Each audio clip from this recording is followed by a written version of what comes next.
The young man ran through the city as fast as he could, not even imagining that every step brought him closer to an extraordinary adventure.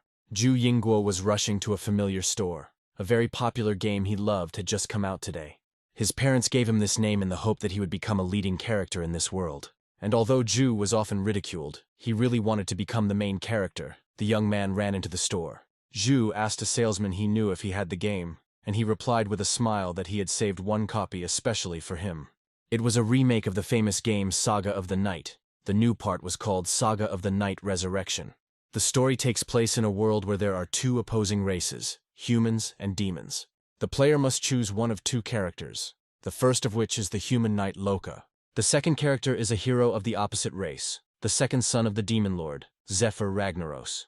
Each character can travel around the game world, develop, and achieve different goals. Zhu had played through the Knight's Saga more than 10 times, so he knew everything from the characters to the locations of items and events. Moreover, this is the first game that can be played in virtual reality, literally finding yourself inside the world. The satisfied young man returned home and immediately went to his room. He was eager to immerse himself in the new game. He took out a gaming chip for the virtual reality headset from the kit of his favorite game he had just bought. Zhu quickly put on the virtual reality helmet. This would be his first experience playing the game in this way. He pressed the lock on the device with the chip, and the game began to download into the helmet and the computer connected to it. The young man settled comfortably in his gaming chair, waiting for the game world to fully load.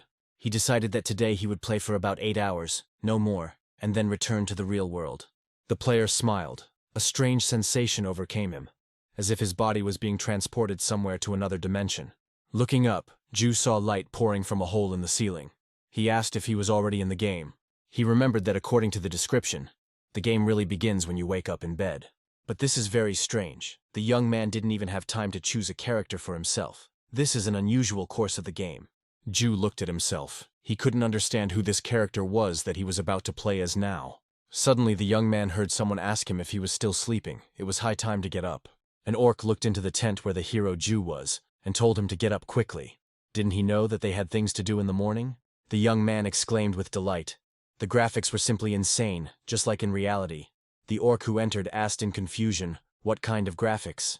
Zhu was stunned. Could he really communicate with the game's characters? This definitely wasn't in the advert. It was just awesome. The young man carefully asked the orc his name. He sighed. What was he talking about? Had he already forgotten that he was Karak? Heading towards the exit, the orc said that everyone was waiting for Prince Shutra, so the young man needed to leave quickly.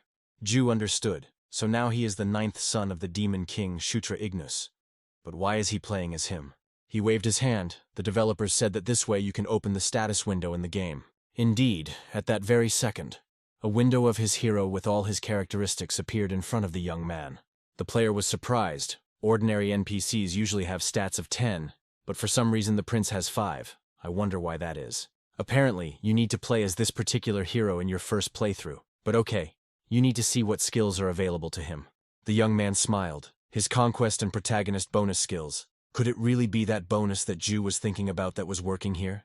Karak looked into the tent again and urged the prince. Everyone had gathered and was waiting for him.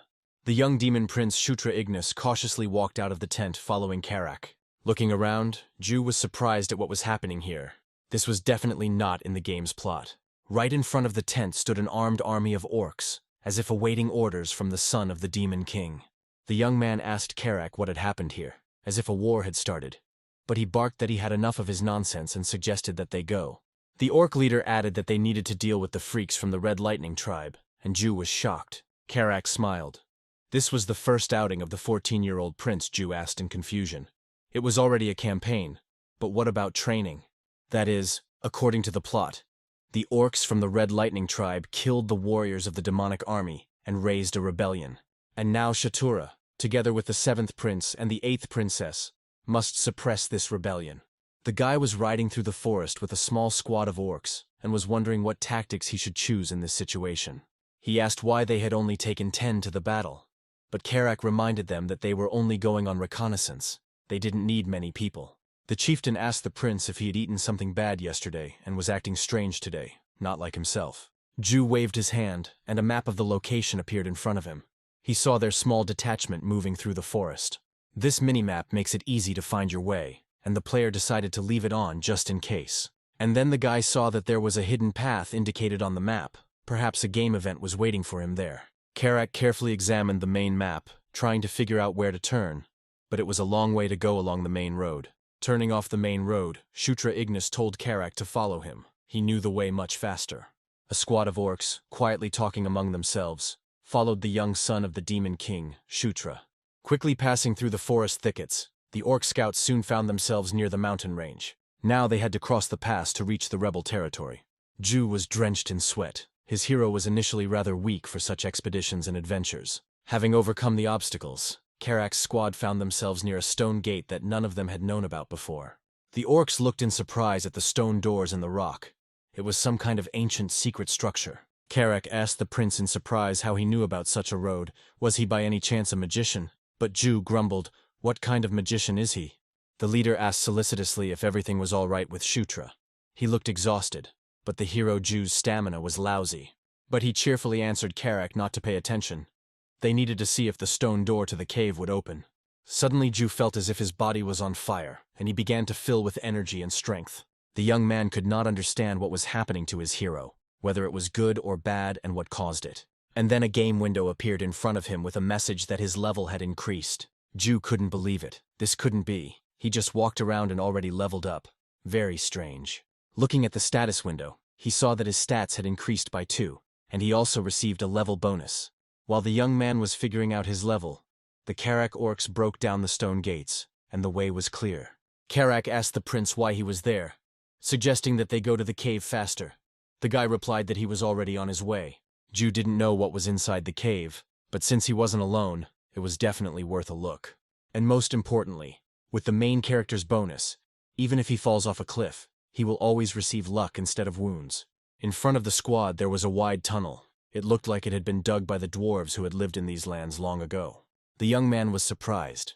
He was sure that there were no gnomes in the demonic lands. Maybe they had moved away. And suddenly the orcs saw that right in front of them was a treasury with gold and outlandish weapons. The orcs were delighted. This is a treasure trove. Those stupid gnomes running away seemed to have abandoned all their weapons. While the warriors were collecting everything they had found, the prince looked thoughtfully at the valuable finds that glittered before him. Whatever he settled on, he couldn't wield the item due to insufficient strength or mana. The young man spat in irritation, then decided to take the items just in case. He still needed to figure out how to put them in his inventory. Touching the weapon he had chosen, Ju mentally commanded the game to place it in his inventory. It worked. So if you touch it and think about putting it down, the item will go into your inventory. Great. The young man was carried away by the treasure he had found, and completely failed to notice that an enemy detachment was approaching them. Looking at the minimap open in front of him, Ju saw that the enemies were very close and were about to attack. Prince Shutra shouted loudly to the orc warriors to retreat immediately, and they were very surprised. They looked at the prince in surprise when the stone wall in front of them began to crack. Someone was breaking through to the squad. There was a deafening explosion, and the tunnel wall shattered, scattering Karak's warriors in all directions. In the breach in the wall stood a squad of rebellious orcs from the Red Lightning tribe. Their leader, Caitlyn, asked with a grin if they really thought their arrival here would go unnoticed. Caitlyn ordered his warriors to surround and kill all the orcs of Karak, sparing no one. A bloody battle began. The scout detachment led by Karak was very small, and they were soon surrounded. But the Demon King's orcs were much stronger than the rebels. They fought steadfastly, and blood flowed like a river. The little prince found himself on the sidelines of the battle. He took out his sword and wondered what he should do. The young man thought that maybe he should finish off some wounded enemy to get combat experience points. He quietly approached from behind the Red Lightning orc that the Karaka warrior was fighting. The prince jumped up and struck the red orc in the back with his small sword. But, to Ju's surprise, the sword did not cause any harm to the enemy. Moreover, it broke, and now instead of a weapon, he had only a fragment in his hands. The enraged red orc turned to the hapless demon prince and growled menacingly. Shutra ran away with a scream from the formidable warrior of Red Lightning, because he had nothing to defend himself with. Suddenly, the young man caught his foot on a stone that lay in his path. The Demon King's son gasped and fell helplessly to the floor of the cave, right in front of the red orc who was chasing him. A game window opened in front of Ju's face, and the system informed him that he had almost no life left. At this time, the fallen Prince Shutra was overtaken with an angry growl by the red orc he was trying to kill. The young man screamed desperately, strangely, but Ju physically felt the threat approaching him. Suddenly, the mighty Karak stood between the prince and the red orc attacking him. He shouted to the confused Prince Shutra to quickly run away from the battle and return to the camp. Two mighty orcs crossed swords, and the boy looked at the bloody carnage in confusion. Ju looked at his hands in surprise. They were still shaking. But why? It's just a game. The young man decided to quit the game. That was enough for today. Everything was too realistic. It was even scary to continue. He called up the game window and clicked on the button to open the game's main menu. His hero's window appeared in front of him. And only now did Ju notice that the menu of this game was not quite ordinary. It was different from the one in the previous game. The young man frantically ran his eyes over the menu, secretly hoping that he had missed something. The player broke out in a sweat as he couldn't find the exit button. Was he really stuck here now, in this fairy tale game world, in the body of a 14-year-old demon prince? Suddenly, the young man saw that the leader of the Red Orcs, Kaichan, was heading straight towards him. The orc rebel's eyes blazed with anger. He was clearly about to kill the son of his sworn enemy, the Demon King. Kaichan swung his staff at Shutra, the unarmed prince looking so defenseless. Ju froze in place in fear, his mouth open. He looked in confusion at the enemy approaching him. The player clenched his teeth. No, this can't be. He can't die here. There has to be a way out. Suddenly, the prince felt terrible pain. Tears gushed from his eyes. The magical charges sent by Kaichan reached him. Caught up in a magical whirlwind, the lightweight Shutra Ignis crashed into the stone wall of the cave with a roar. Ju groaned in pain, his vision blurred, his body covered in wounds. Was he really dying? Losing consciousness, the young man saw the muscular leader of the orc tribe, Red Lightning, running towards him. But Kaichan was in for a surprise when he ran up to the prince. An unknown force carried the young man out of the cave. The young man found himself in some strange space, similar to outer space. It was dark around and there was no one. He turned his head from side to side, wondering where he was, and sure enough, the orc seemed to have killed him. Ju clenched his teeth. Did he really die and end up in the afterlife? No, that was nonsense. That couldn't be. Suddenly, a bright golden light appeared ahead. Very similar to the sun, someone was approaching. The young man heard a pleasant female voice. The girl said that Shutra was the chosen one of these lands. The golden-haired beauty extended her hand to him and said, "A prince must conquer and subdue in order to rule." Ju's mouth opened in surprise. Who was this? He didn't remember such a character in the game, and what did this all mean? The girl disappeared like a vision, leaving only a golden glow, which now surrounded the young prince. Meanwhile, a bloody battle continued in the dwarf tunnel. None of the orcs were going to surrender. Although Karak's warriors were strong, the red orcs were superior in numbers, and they pressed their enemies from all sides. Kaichan returned to his warriors. It was time to finish the fight and get out before reinforcements arrived at Karak. The leader of the red orcs snorted. The enemies came here in such a pitiful bunch, either bad or stupid.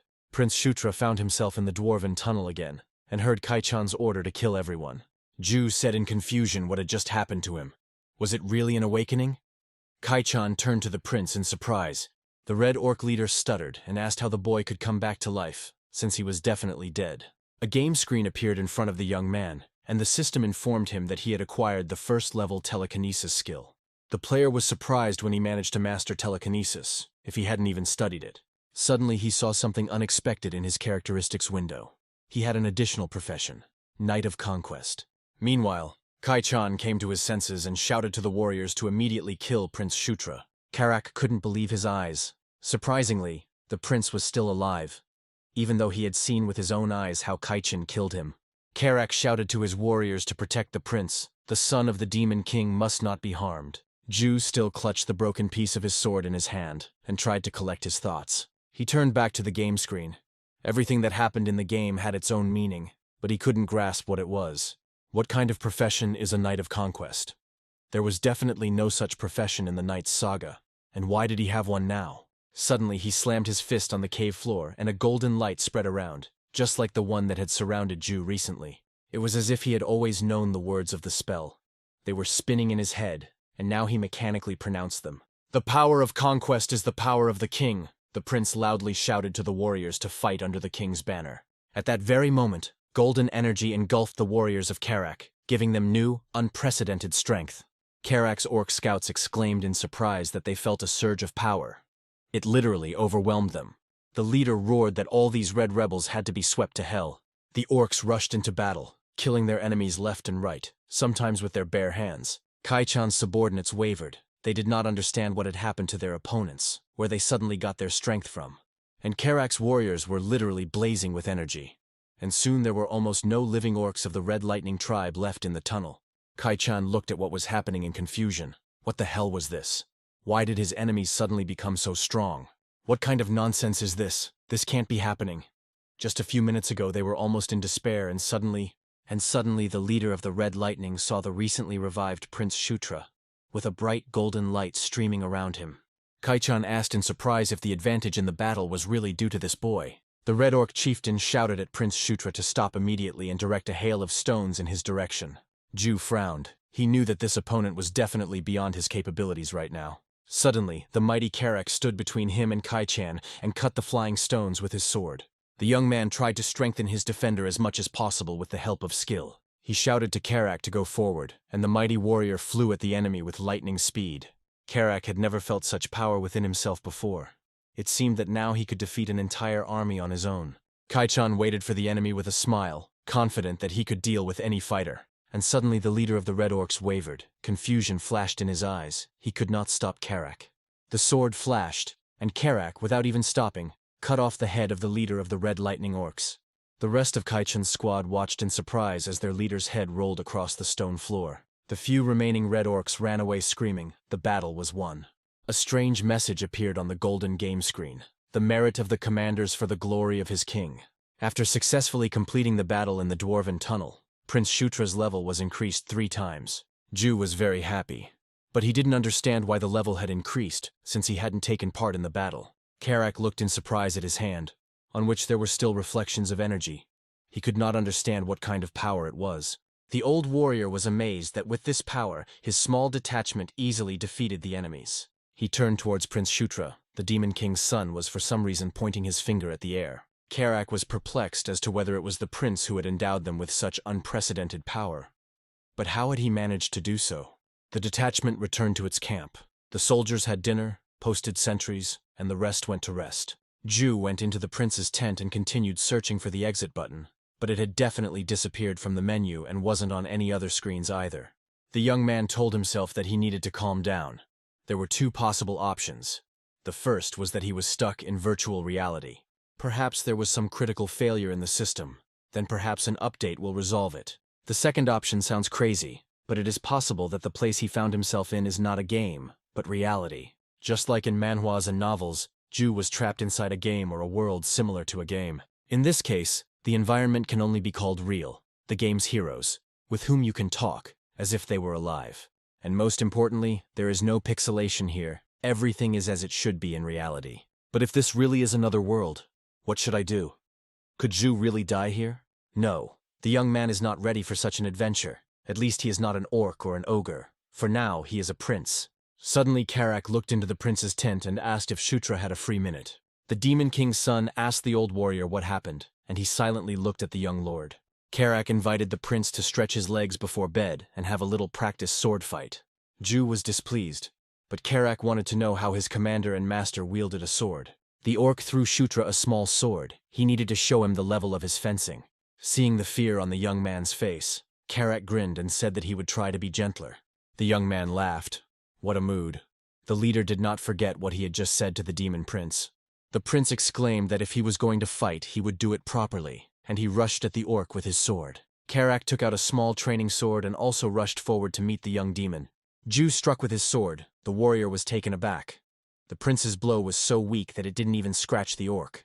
Shutra poked Karak, who was standing in front of him, with his sword, and he looked questioningly at the ruler, asking what had happened to him. The chieftain frowned. The prince's blows sounded like the weak impact of small pebbles on a rock. Karak struck with his sword. The young man flew to the side with a cry and fell. The chieftain asked if everything was all right with the ruler, and he, rubbing the bruised place, asked why he had to hit him so hard. Suddenly, a message from the game appeared in front of Ju. He received a new skill. Now he has basic fencing. The young man looked at the screen in bewilderment. When did he manage to master fencing? And then it dawned on him. This was very similar to that incident with telekinesis in the tunnel. It turns out that if Prince Shutra gets his fill, he learns a new skill. Ju took up his sword again and told Karak that when they finished the duel, they would go and eat, since they weren't finished yet. Surprised, Karak saw that the prince had taken a fighting stance and was preparing for a duel. There was a smile on the young man's face, and he said that, by the way, He was just warming up. Clutching his sword, Prince Shutra rushed at his huge and powerful opponent. Karak blocked the young gentleman's blow, but the boy continued to attack. The old warrior was surprised. The young man's movements had definitely improved significantly. But then why didn't he do this at the beginning? It can't be that his skills suddenly improved so dramatically. Karak swung his sword, but the young prince skillfully dodged the orc's attack. Shutra prepared to rush into battle again, his eyes sparkling. He was delighted with his new skill. He asked the orc chieftain with a smile how he was still coping with the training duel. The young man asked Karak what level he was. The warrior replied that the last time he checked, he was 21st. Ju looked at his stats again, which meant Karak was 21, which was good. Prince Shutra was now at level 7, and the young man was confident that he would soon catch up with his teacher. In this world, everyone has levels, but characters can't check them in the status window. They need to use level measurement magic. So being able to learn stats and improve abilities as you level up is a huge advantage. The prince pushed off the ground and again rushed at Karak with his sword. The lesson was giving him genuine pleasure. The orc commander never ceased to be amazed. His little master was improving his skills before his eyes. Ju smiled contentedly. He realized that in this world he could become stronger and stronger. Not even that, he has a unique chance to break far ahead. From the description, Ju knew what was going to happen in the demon route of the Night Resurrection saga. There, the main character, Zephyr, defeats his brothers and becomes the Lord of Demons. There are many episodes before the finale, but the most important one is the forced event of the Day of the Massacre. This event takes place in the 517th year of the magical era, when Zephyr kills all of his brothers for the royal crown. This means Shutra is among them. Now in the demonic world it is the year 512. There is still time before the day of the massacre. We need to come up with something and stop this nightmare. The best thing would be to become stronger than Zephyr, but it's difficult. And then Karak called out to the prince. He asked what the young man was doing here. They were looking for him everywhere. Did Shutra forget that an important event was scheduled for today? A meeting was to take place. Karak excitedly urged the prince to go faster. Everyone was already waiting for him. They returned to the military camp again and hurried to the main tent where the guests were waiting. Ju looked at his older brother and sister sitting opposite him in confusion. The prince and princess were drinking tea, and the young man, stuttering, remarked that they had arrived a bit early. The seventh prince, Chris Moonlight, was surprised that Shutra had switched to you. They were brothers after all. Eighth princess Caitlyn Moonlight told Chris it wasn't surprising. It was their first time meeting in person. But Chris suggested to his younger brother to drop the ceremony and simply call them by their first names. These two are the children of the fourth lycanthrope queen, Elaine Moonlight, and even in the original game these two were infuriating during battles. However, according to the script, Chris and Caitlyn die a year before the day of the massacre. In the game, the brother and sister must die at the hands of their older brother Zephyr and the children of the Demon Lord. The reason for the murder is that Caitlyn Moonlight is hiding the secret of her birth. In fact, she is not the daughter of a demon lord, but the illegitimate child of a lycanthrope queen. Caitlyn asked Shutra why he didn't act according to plan and started fighting, when he was simply tasked with reconnaissance. The young man answered sheepishly, "Well, they started fighting. What else could they do? They had to fight." The sister asked him solicitously if his little brother had been injured in the battle. Looking at Shutra, the girl grumbled, the weakest of the brothers, and no caution at all. Ju didn't understand why they were worried about him. Did the Demon Lord's children really get along so well? Chris frowned and said that if the kid got into trouble again, he would get his head kicked. Prince Shutra looked at his relatives with doubt, wondering if they were too kind. And then he remembered that lycanthropes, thanks to their excess life force, have many aura owners. If Ju uses the same method he used to obtain the previous two skills, then the aura can be easily obtained as well. Shutra turned to his brother and sister and said that he had a request for them. Chris asked in surprise what he needed. Suddenly, the young man asked Caitlyn if she could hit him with aura. The girl's face lengthened. She knew that this was very dangerous, especially since Shutra was very weak. Chris was confused. The kid had apparently gone completely crazy. How could he ask them about this? In the mountain valley, lights were flashing here and there. A bloody battle was going on there. The Red Lightning Tribe orcs fiercely resisted the Demon King's army. The combined forces of the Demon Lord's children brutally suppressed the rebellion that arose in his lands. The giant ogre terrified the rebels with its strength and incredible cruelty. Knowing that they would be shown no mercy, the rebel troops fought to the death. Indeed, the army of the Demon Lord's children did not spare any of the rebels. However, there were still some brave souls who dared to attack even the commander of the army. But it was not easy to even wound him, let alone kill him. This warrior was too powerful. He only glanced at the daredevil who had attempted to kill him. and all the rebels' courage disappeared. The blow of this ogre's axe was too much for the enemies to withstand. The very ground cracked underfoot. The commander ordered that none of the rebels should be allowed to escape, that they should all be killed, and that the one who killed the most would receive a reward. Inspired, the king's orcs rushed into battle with renewed vigor against the Red Lightning tribe. Soon the entire valley was littered with corpses and covered in blood, and the uprising was completely suppressed. Ju found himself in a strange empty space again. It seemed like he died again, but he himself did not understand how. He was met again by the golden-haired beauty. The girl recognized the prince. He was definitely already here. But now, in addition to Goldilocks, other unusual figures have appeared here. Ju asked who they were. There were definitely no such characters in the Night Saga. The girl quietly approached Prince Shutra and enveloped him in golden light. The young man turned to the unusual beauty. He could not understand where he was and what kind of characters these were. Suddenly the light became unbearably bright, and the player could no longer see those who were near him. Ju opened his eyes. He was again lying on the bed in the tent of Prince Shutra Ignis.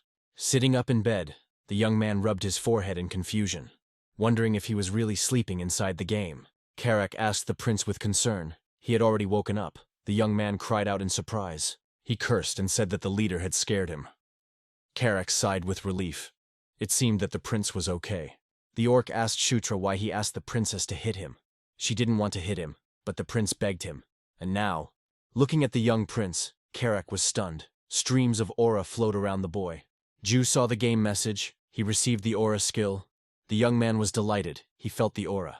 How great. Karak was surprised. Could it really be that if you get hit by an aura, you can awaken your aura? The prince replied. You could say that. The warrior asked where that surge of power when they fought with Red Lightning came from. The prince replied that he did it. Ju asked if nothing happened while he was sleeping. Karak replied, of course it did. At the main camp, they also won a victory over the Red Lightning tribe. Ju was surprised. Weren't the three of them the ones who came to pacify the tribe? Karak chuckled. Red Lightning is a strong tribe. Of course there were more people there. The young man then asked who commanded the main forces, and it turned out to be General Bandal, an ogre who was worth 100. Ju knew this hero very well. He was one of the real monsters in terms of strength and appearance. Bandal was Ju's favorite subordinate when he played as Zephyr. Maybe now is the chance to change that. The general becomes Zephyr's subordinate in the 515th year of the magical era, while he is not yet subordinate to him. This means that Shutra can be the first to make the powerful general his subordinate. Ju knows almost everything about Bandal, what gifts he likes, what he likes to eat, what his specialty is, and the most important condition for attracting Bandal is to defeat him in a one-on-one duel. Knowing this much information, Ju will be able to make Bandal his subordinate before Zephyr. It's worth a try, the young man smiled. Well, Bandal will definitely become his subordinate. After recovering from the aura attack, Prince Shutra Ignis headed to Caitlyn's camp. Chris was shocked. His younger brother reached the first level of aura all in one day. How is this even possible? Ju smiled. Of course he achieved it. He put all his points into his aura. It wasn't a hasty decision. The aura improves all abilities. It's even better than telekinesis. Chris continued to repeat in confusion that it was impossible. Maybe it was because Shutra was a Gandharva. The elder brother asked Shutra if he could create underground maps. Ju chuckled to himself. He had a mini-map. He asked his brother for a pencil and a piece of paper. Settling down at the table, the younger prince drew a detailed map of the area. Chris was surprised. It was incredible. Shutra's map was more detailed than his. Chris's. Hugging his younger brother, the seventh prince exclaimed that Shutra was simply a genius. Caitlyn said that all those guys from the Crimson Light are dead. The tribe doesn't know that they know about their underground tunnels. Chris turned to his younger brother again. He wanted to ask Shutra for something else. The ninth prince and his squad moved quietly through the forest thicket. Karak asked, so they should patrol the zone again. The prince shrugged. There was no choice. He was the youngest in the family. It's good that they have reinforcements now. If they encounter enemies, they'll be able to fight back. Suddenly, Ju saw that their squad was being met by two mysterious figures in hooded cloaks. One of the figures lifted its hood, and the young man saw that it was Caitlyn who stood before him. The prince asked his sister in surprise what kind of cloak it was, but she mysteriously put her finger to her lips. She said that she was secretly following her younger brother just in case, and if he was in danger, she would intervene. Ju was confused. Was she really going to support him? Had she gone crazy? The girl suddenly said that she needed his achievement. Caitlyn's companion introduced herself as Sarah, Her Highness's adjutant. The warriors said that they would cover their squad, so they don't have to worry. Soon the entrance to the secret cave they were about to explore appeared.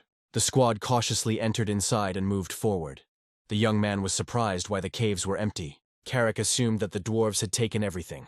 So who would leave something valuable behind? The prince asked what about the weapon they found last time. Apparently, they didn't consider it valuable. The cave became narrower and narrower. The steps of the detachment echoed loudly far ahead. Suddenly Carrack said to the prince that it seemed like someone was coming towards them. The young man also heard the noise. The minimap showed the young man that a fairly large detachment was moving towards them. Shutra said mysteriously, "It looks like it's them. We need to prepare for battle." With a wave of his hand, the player opened his inventory. Ju took the flash spell just in case. In one of the player's inventory slots, there was a small bottle of golden liquid. Taking out the magic bottle, the prince told everyone to close their eyes at his command. The members of the prince's squad froze, all looking tensely ahead, expecting the appearance of enemies. Soon, a multitude of blood-red eyes lit up ahead. Their opponents were already very close. Stone spiders were moving towards the orcs. These cave monsters live in large groups and their poison paralyzes. Seeing the spiders, the young man shouted loudly for everyone to close their eyes immediately. The warriors obediently closed their eyes, and Ju threw a bottle at the approaching enemies. He cast a spell, and the contents of the bottle suddenly burst into a bright golden light. The entire space above the cave spiders was filled with bright light, as if the summer sun had peered into the cave. The cave monsters closed their eyes and squealed, the bright light burning them like fire. Stone spiders are helpless in the light because they live in darkness.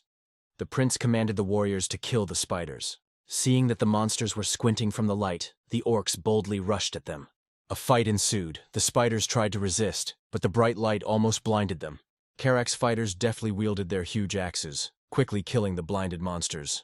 Ju watched the battle closely and periodically glanced at the minimap. It was necessary to make sure that another group of stone spiders did not come in response to the noise. From his gaming experience, the young man knew that stone spiders hunt in groups, and in each group there must be a leader, the strongest and most evil monster. The prince called Carrack to follow him. They needed to deal with the leader of these spiders. Leaving the ordinary monsters to the squad, Carrack and Prince Shutra Ignis ran forward to look for the main enemy. Soon they saw him. This monster was equally terrible and disgusting. The giant stone spider hissed, opening its mouth with several rows of sharp, poisonous teeth. Carrack let out a battle cry and bravely jumped onto the monster. The chief quickly attacked the huge spider with his axe. Blows of incredible force rained down on the monster one after another, but the spider did not even flinch. Carrack looked at the enemy in surprise. He didn't understand why his blows didn't harm the spider. Is his shell so strong that a battle axe can't even scratch it? And Ju completely forgot that an axe could not penetrate the thick exoskeleton of a stone spider. This monster is vulnerable to fire, but the young man cannot yet use magic, at which time the spider growled menacingly. The monster's huge body began to move. It rose to its paws and moved towards its enemies.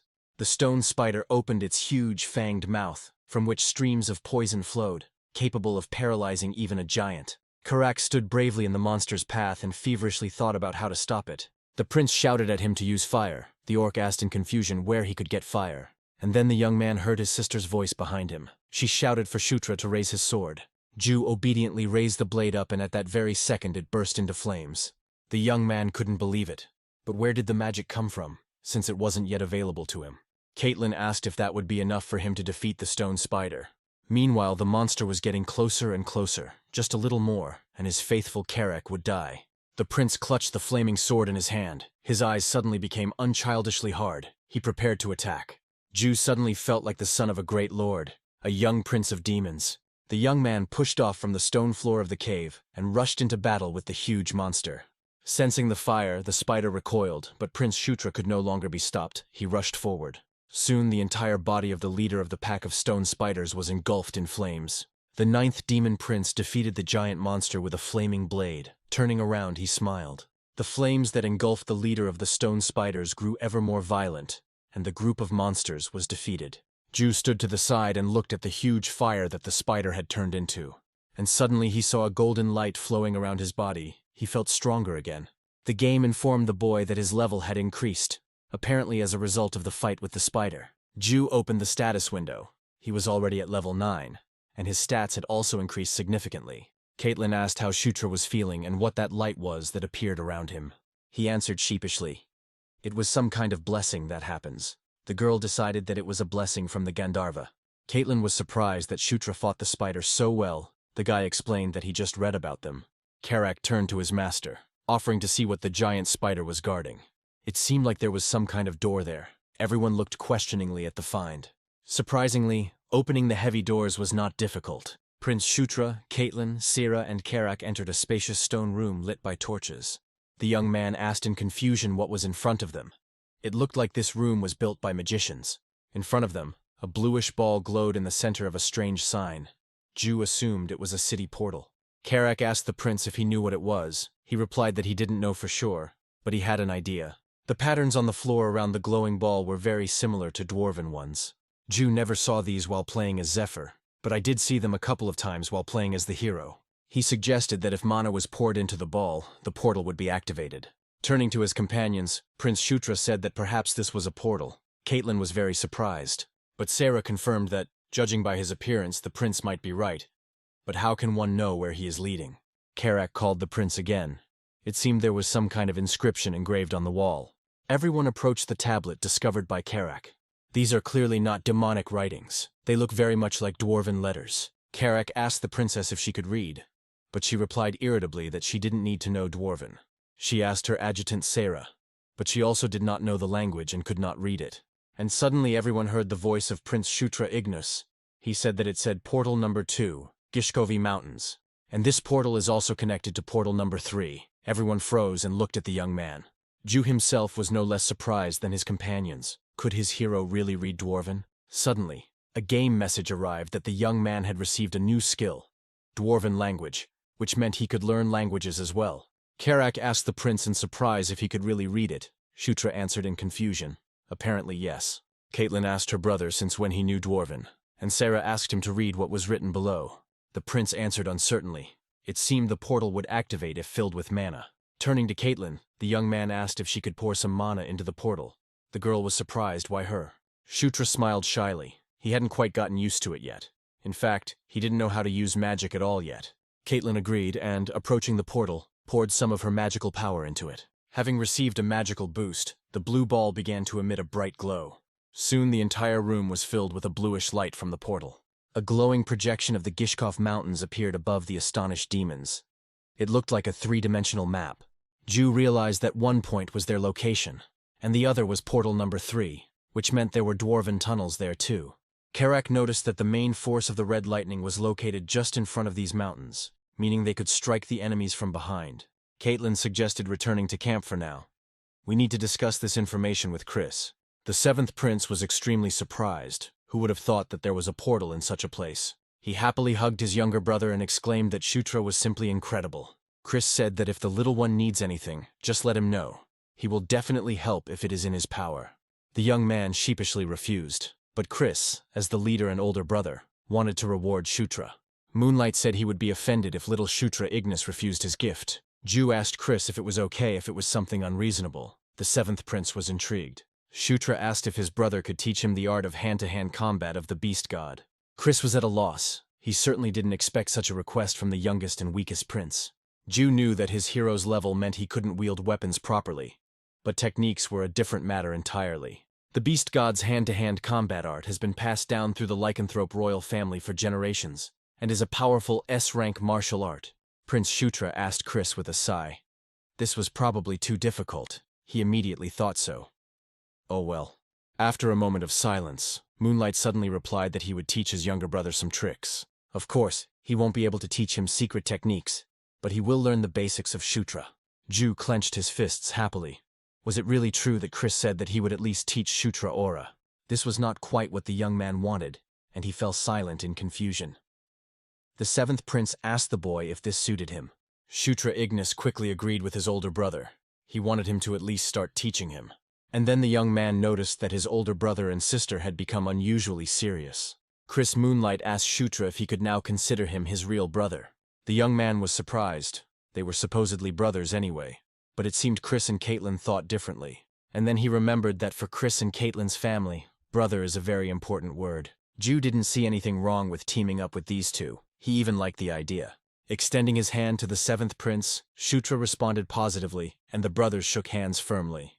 The brother and sister were happy. It seemed that this was precisely why they had originally come to Shutra's camp.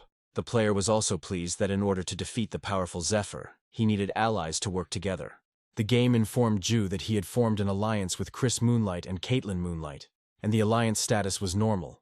And beyond the mountains, the rebels were once again gathering an army of Red Orcs to fight the troops of the hated Demon Lord. In the Red Orcs' military camp, fires were burning and crimson banners were fluttering everywhere. Today, the rebel camp was especially lively. Everyone was watching their commander's tent with interest. And he was talking with an important captive. He was telling the princess that she would not have come here if she had been aiming for this place in the first place. He persistently asked the girl what had brought the highborn princess to them. Sitting on the floor, wounded and chained, was the 6th demon princess, Felicia Dumbledore.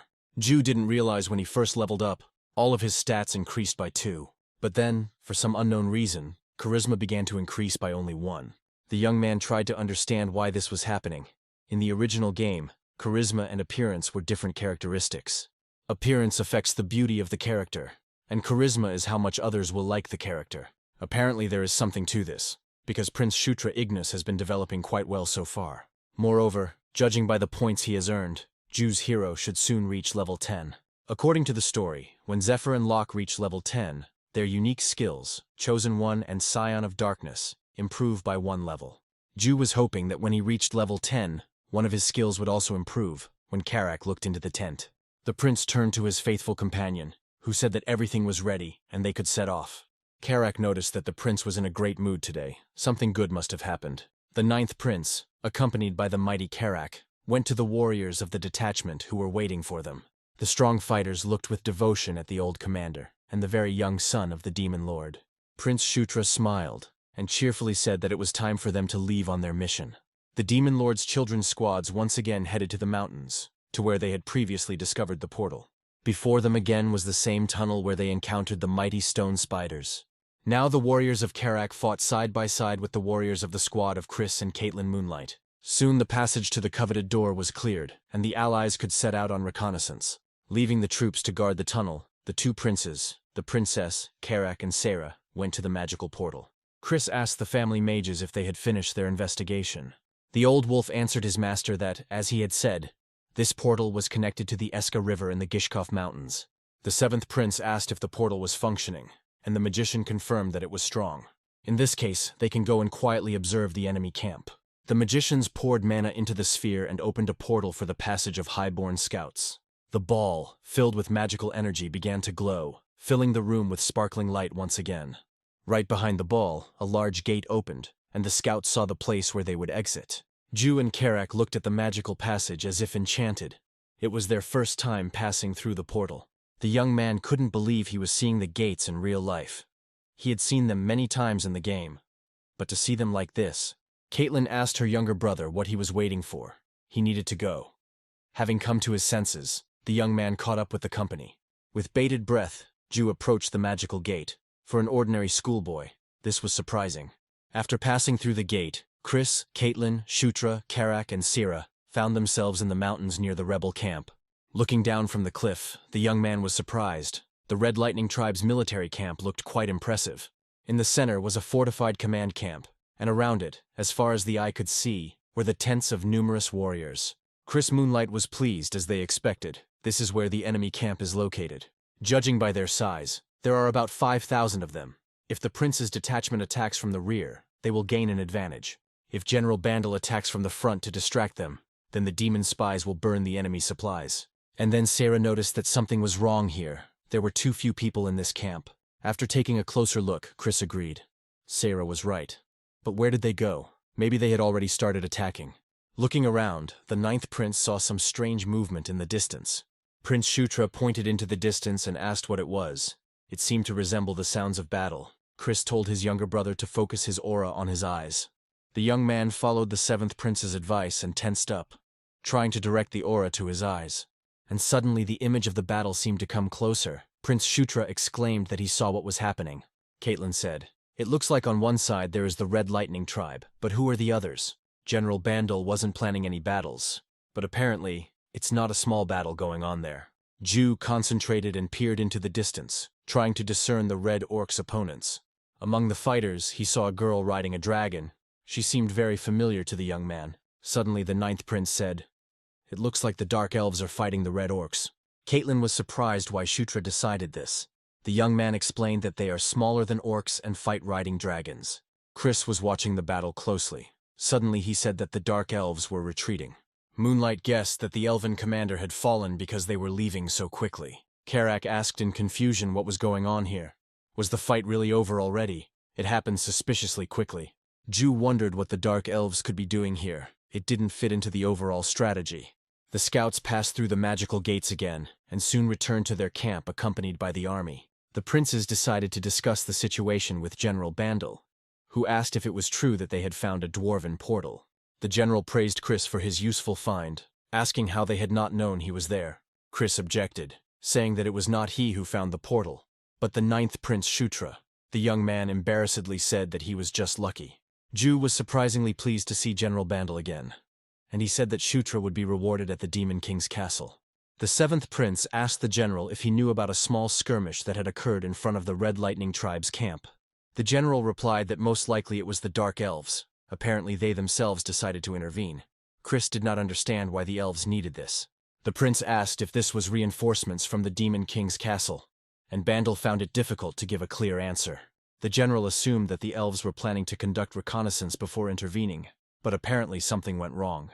It seems that the independent squad of the Dark Elf leader was caught by the Red Lightning tribe, so there was a fight. Prince Shutra asked Bandal who commanded the independent Dark Elf squad. General Bandal chuckled and frowned. The young gentlemen know her very well. At the head of the squad was their sister, the sixth Princess Felicia Dumbledore. Chris and Caitlyn's mouths dropped open in surprise, meaning they had witnessed their older sister's capture. Felicia Dumbledore was the daughter of Sylvia Dumbledore, the third queen and princess of the Dark Elves, and the twin sister of the fifth prince, Sylvan Dumbledore. In the game, Felicia and Sylvan belonged to the faction of the fourth princess Anastasia Necreon. Ju, playing as Zephyr, always considered them enemies. The young man wondered what Felicia was doing here. Perhaps she had intervened to prove her merits. Chris clenched his fists. Those Red Lightning bastards at least realized they had Princess Felicia in their hands. The general couldn't say anything for sure yet. They hadn't been able to confirm it yet. Chris asked what they would do. The general promised to try to save her. But Bandal was not going to be the first to bow to the rebels and ask for negotiations. At the end of the conversation, the general said that he would gather information from the other side, and if anything, would contact the young gentleman. The seventh prince replied to the commander that they understood everything, and the communication session had come to an end. Chris Moonlight frowned. It seemed their unrivaled sister had become a hostage to the rebels. Caitlyn exclaimed, "We need to save her if she is still alive," her brother agreed. "It would be nice, but it just won't happen."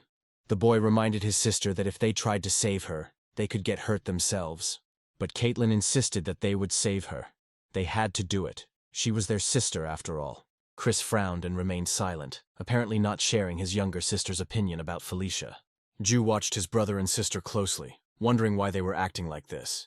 Still, the relationship between the children of the Demon Lord is definitely not as simple as it might seem. In the main tent of Chris and Caitlyn's military camp, a military meeting was taking place. The troops were preparing for the upcoming battle.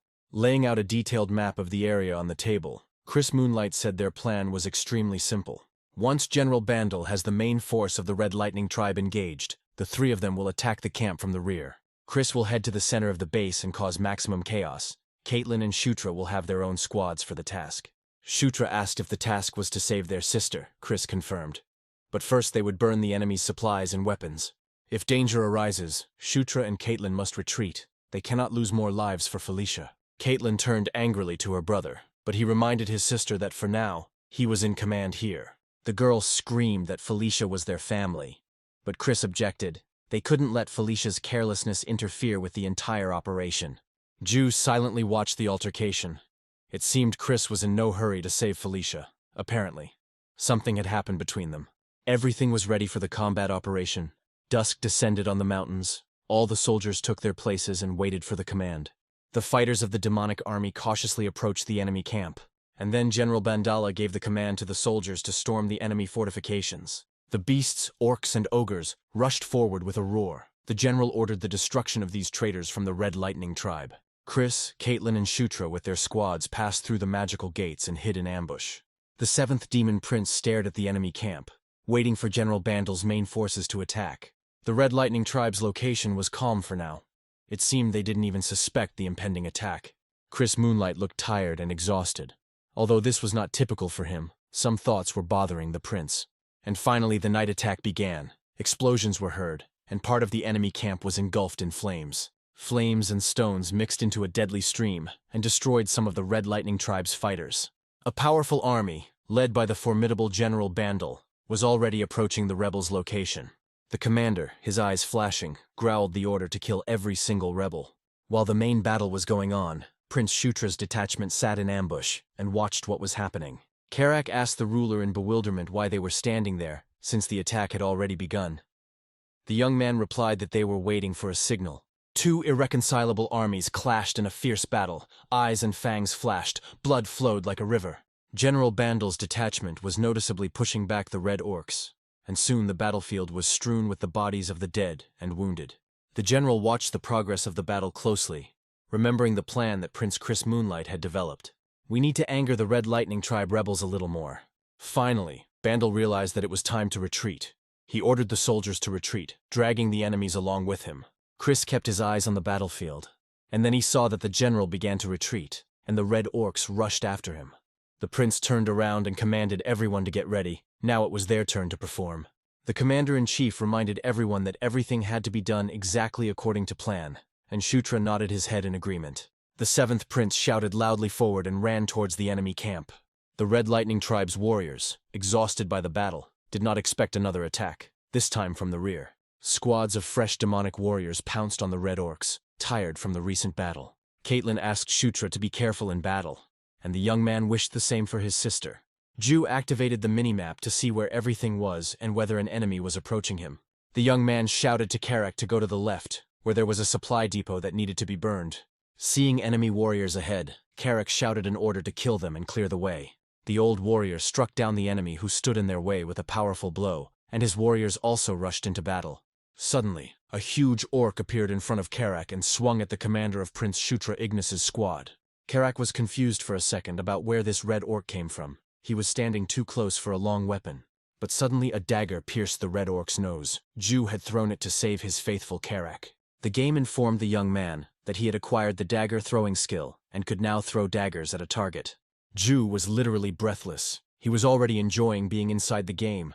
A smile played on his face. Karak asked the prince in surprise when he learned to throw daggers, but he replied that it was nothing.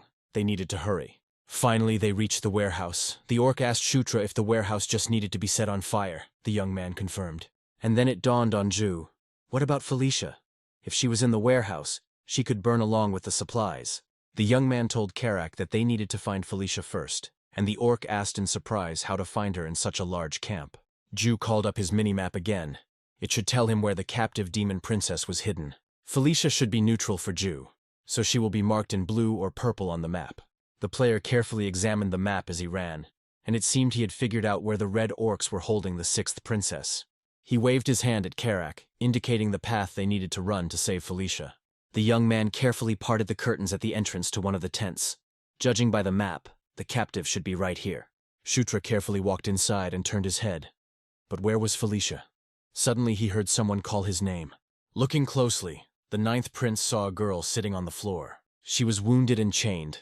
The princess looked at her younger brother in surprise. Finally, Felicia Dumbledore, the sixth demon princess, asked Shutra what he was doing there. Unraveling the chains, the young man said that they would talk about everything later, but for now it would be better for Felicia not to twitch. Shutra said that it was dangerous here. We needed to untie her and run before the red orc guards arrived.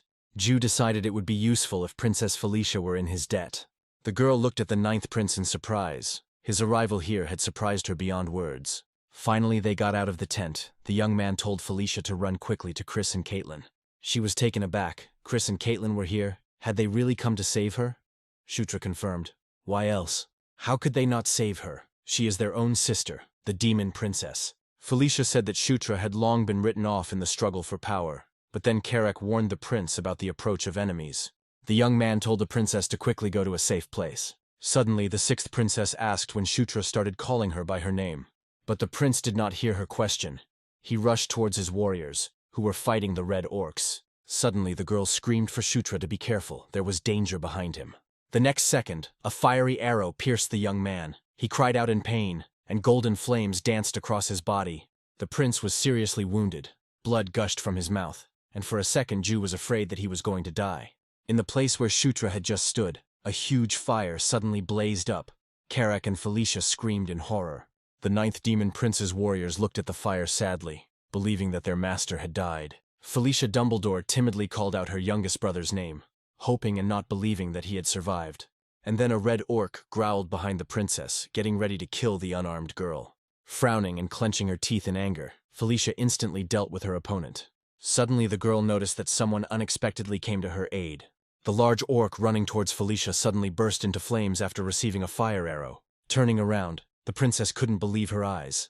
The fire had gone out, and through the smoke the figure of Prince Shutra was visible. He was indeed alive. The young man took a few steps to leave the veil of smoke. Hero Ju received 2 skills, mana control and a fire arrow, and a fiery bow blazed in the prince's hands. The young man decided to immediately try out the combat magic skill he had just acquired. He sent one fiery arrow after another at the approaching enemies, and they burst into flames like wisps of dry straw.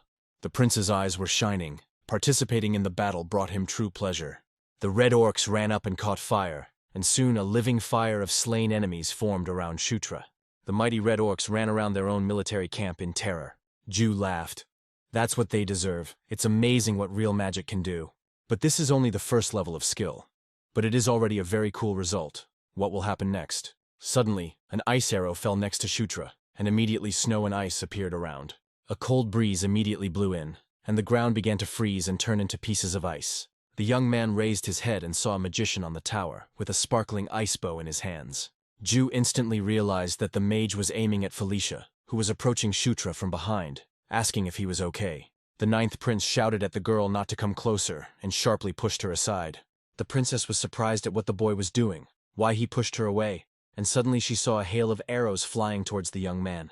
But, strangely enough, the prince did not move from his place, as if he wanted the ice arrows to hit him. Ju really wanted this because then he would be able to obtain this magical skill as well. The player's eyes were shining, his cheeks were flushed. He had already gotten a taste for it and was eager to gain as many skills as possible.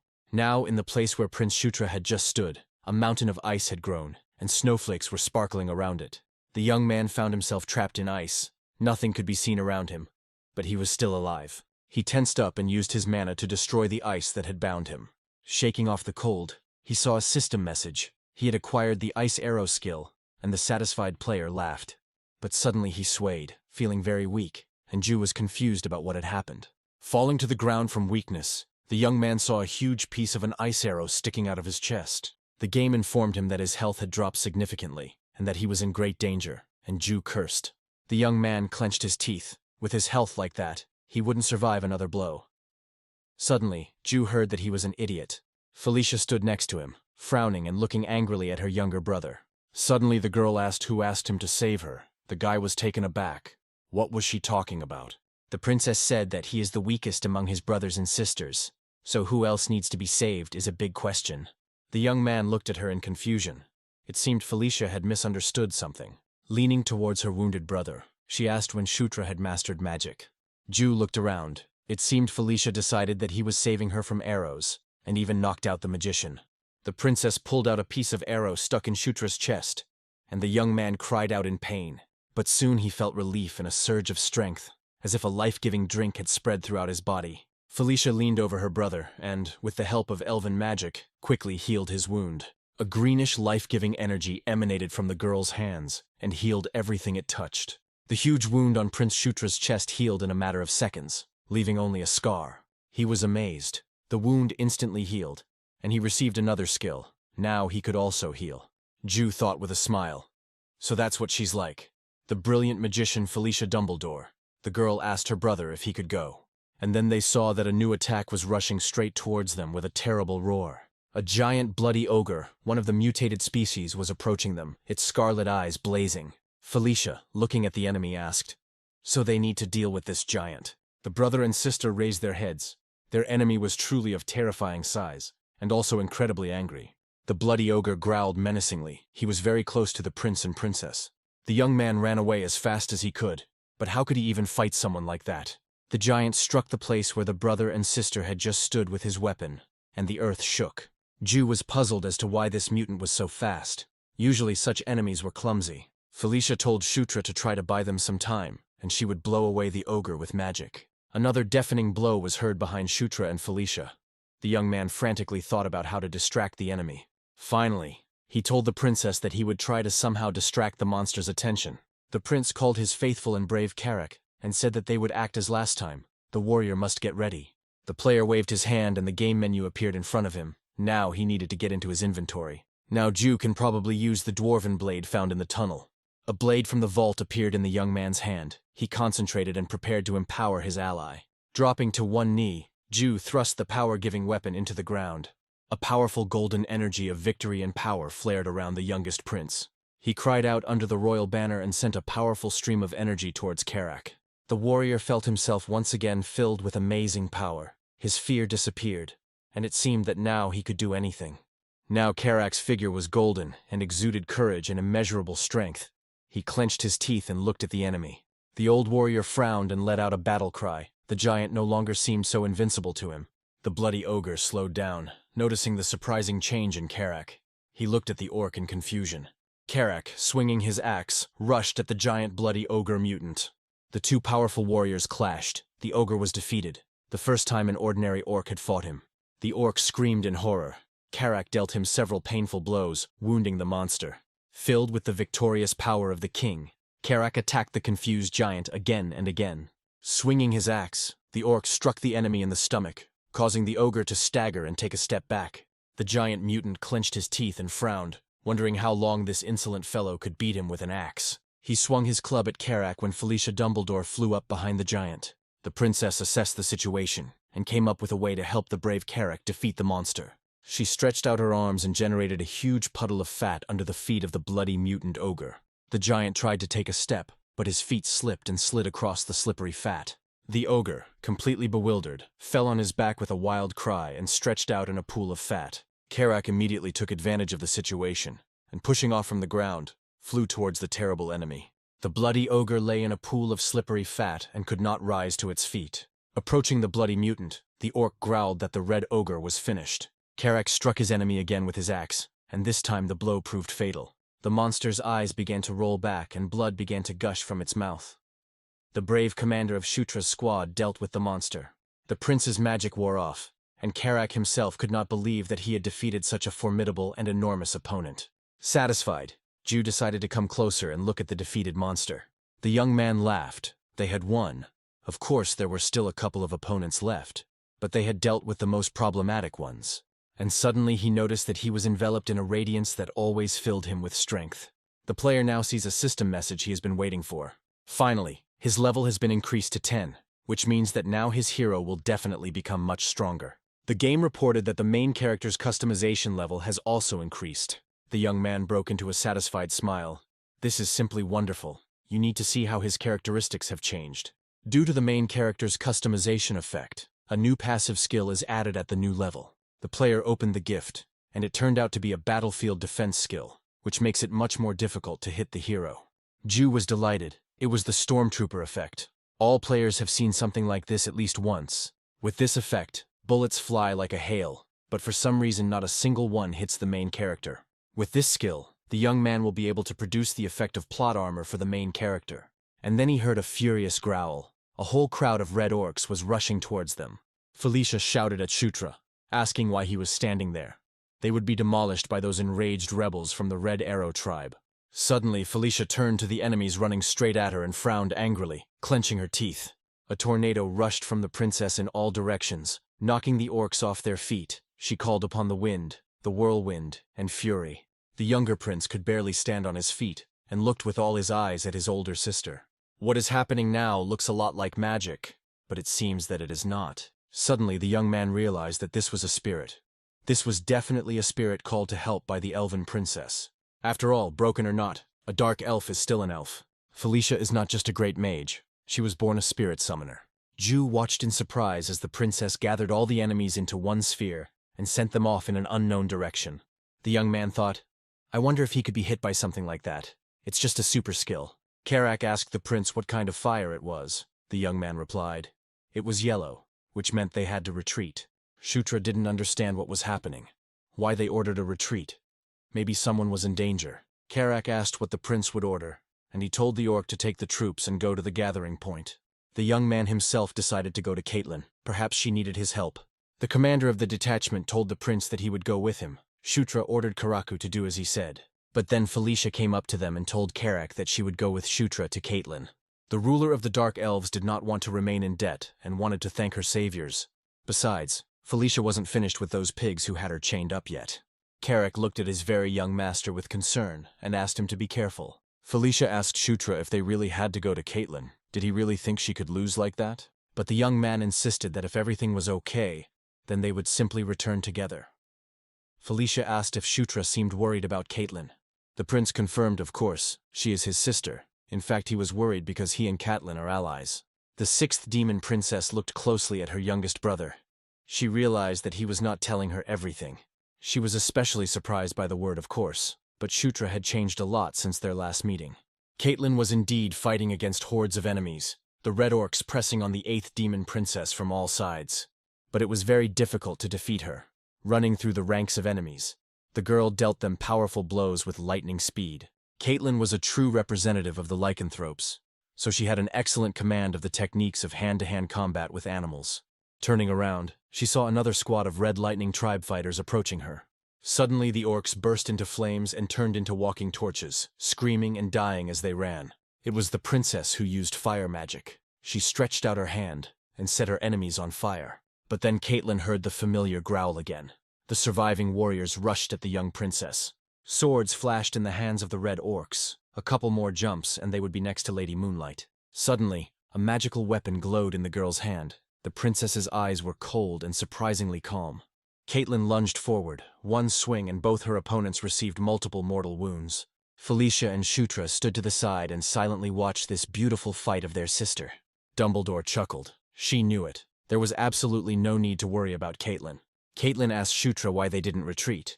He replied that they came to her aid, but she didn't need it at all.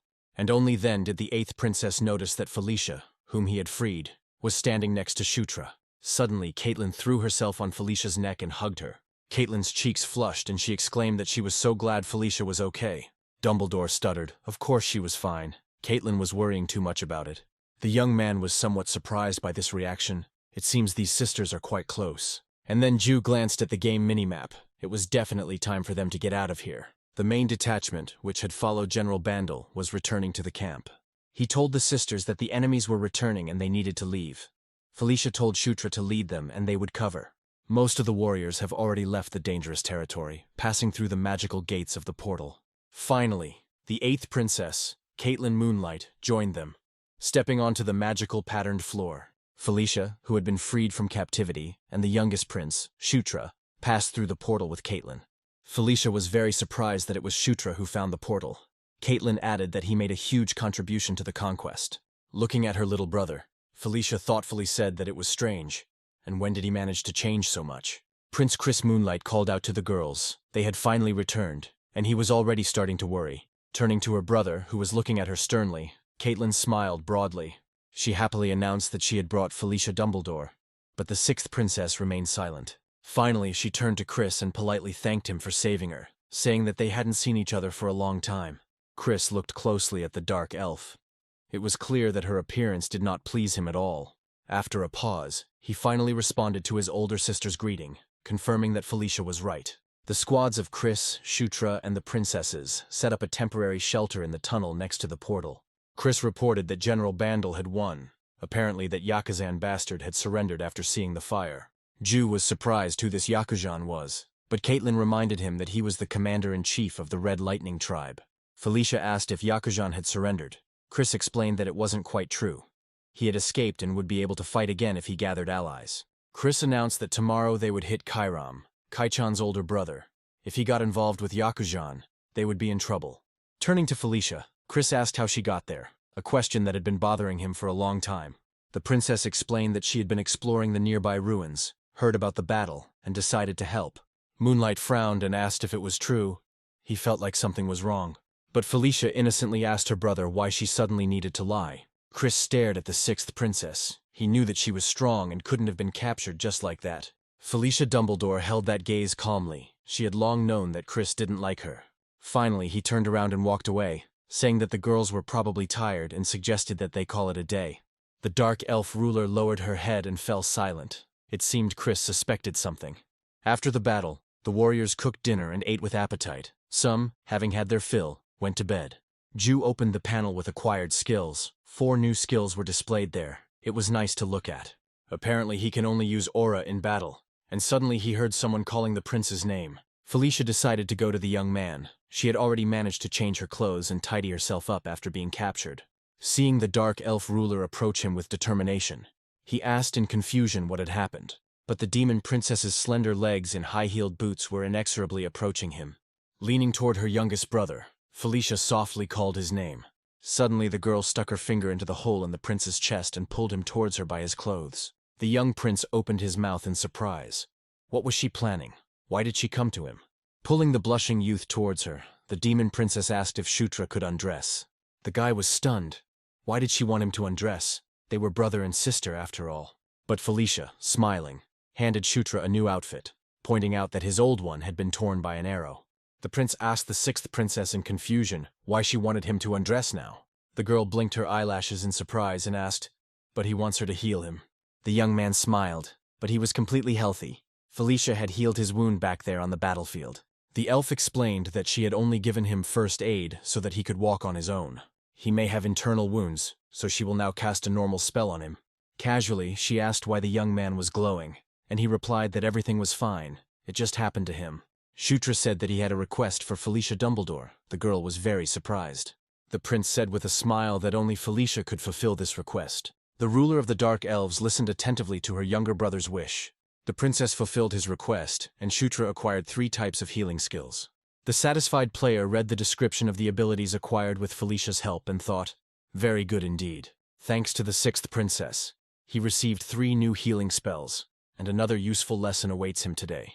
Caitlyn came in later and explained that there were several schools of hand-to-hand combat. Today they will begin to study the beast's technique, and finally he will learn this amazing art. Beast combat is a martial art that represents the lycanthrope royal family.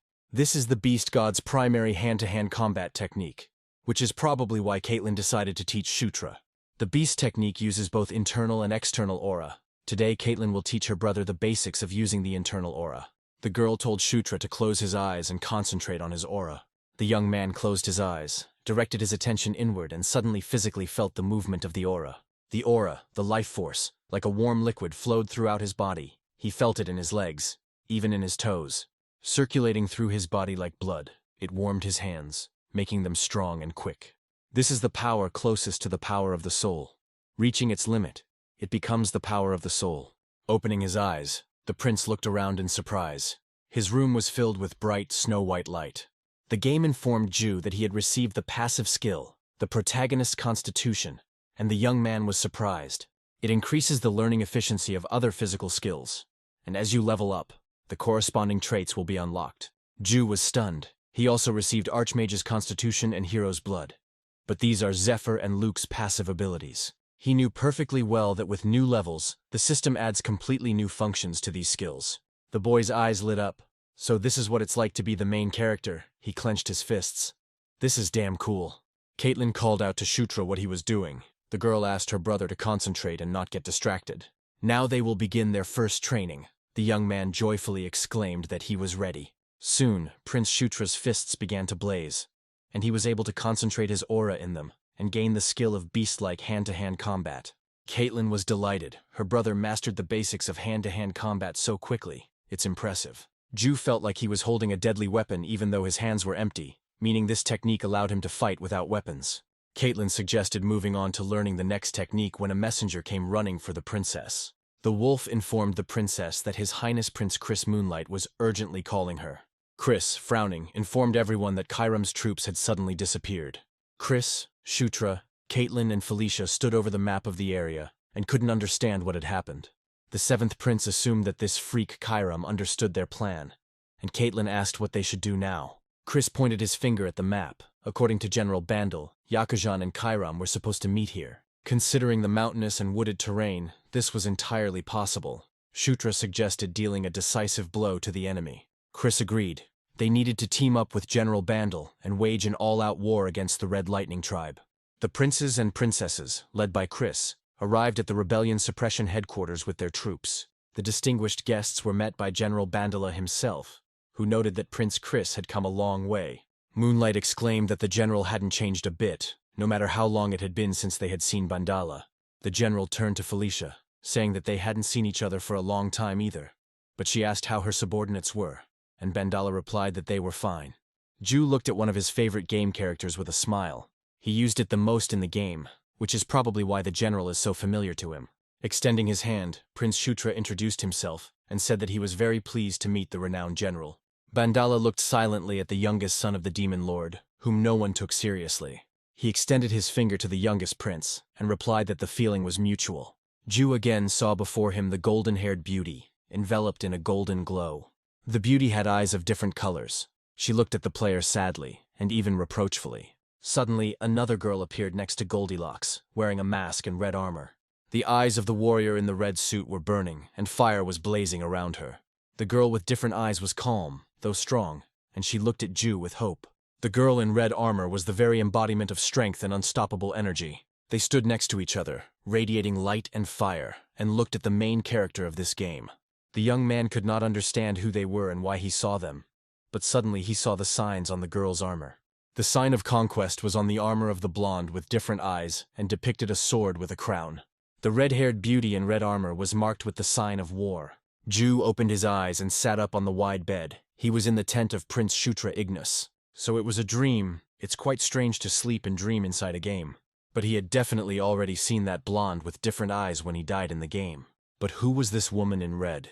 He had never seen her before. He would definitely remember such a heroine. Karak looked into the prince's tent and urged Shutra. The united forces were already moving out. Having quickly gathered his things, the ninth prince, together with his faithful Karak, went to the general gathering place. The camp was bustling with activity. The orcs were hauling supplies and weapons.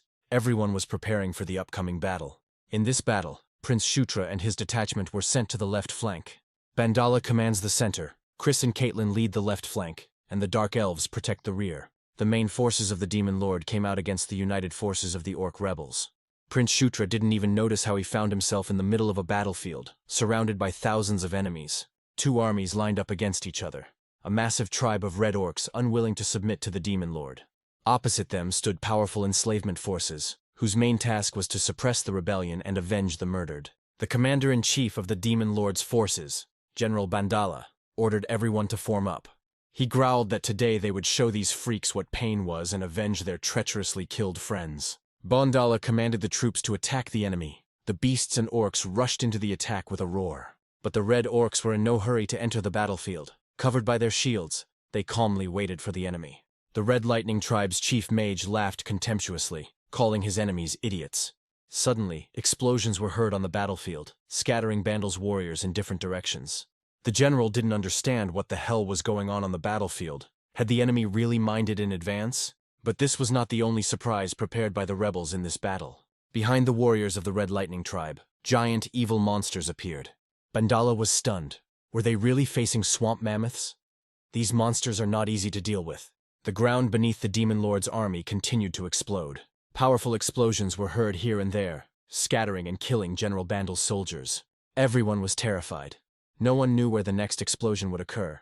Soldiers were dying before they even had time to enter the battle. Fire and stones destroyed the warriors faster than the swords and axes of the red orcs. Everyone looked with horror at their brothers dying in the fire, and were afraid to take a step forward. Ju exclaimed. So they knew everything from the beginning and prepared for this battle. The two armies did meet, but their forces were clearly not equal. The swamp mammoths breathed fire, covering the red orcs. The swamp mammoth resembles the ordinary one, but still cannot be compared to it. This is the embodiment of ugliness, malice, and power. Such a monster can be defeated, but it is very difficult. Ju could never have imagined that he would be able to see this monster in real life like this. But besides the swamp mammoths, other equally dangerous monsters fought on the side of the red orcs. They were lizardmen, strong and aggressive warriors with huge claws, teeth, and tough skin. The orcs looked in horror at the new dangerous enemies. This battle was becoming more and more terrible. Ju looked around. He recognized the lizardmen. He had encountered them earlier in the game. Chris cursed, so the rebels knew everything about their movements and were just playing with them. Caitlyn called out to her brother and said that it was best for them to retreat now and look for other options. But if they cannot make an orderly retreat, they will suffer even more, perhaps even be killed. Caitlyn insisted that they needed to decide very quickly. It was time to retreat before their troops were killed. Having climbed the rock, Prince Chris, as a commander, addressed his subordinates. He ordered the mages to create a defense in the rear and hold out as long as they could, while the rest were to prepare to retreat. The lizard men greedily rushed at the warriors and tore them with teeth and claws. The orcs fought them off with axes. Many were wounded.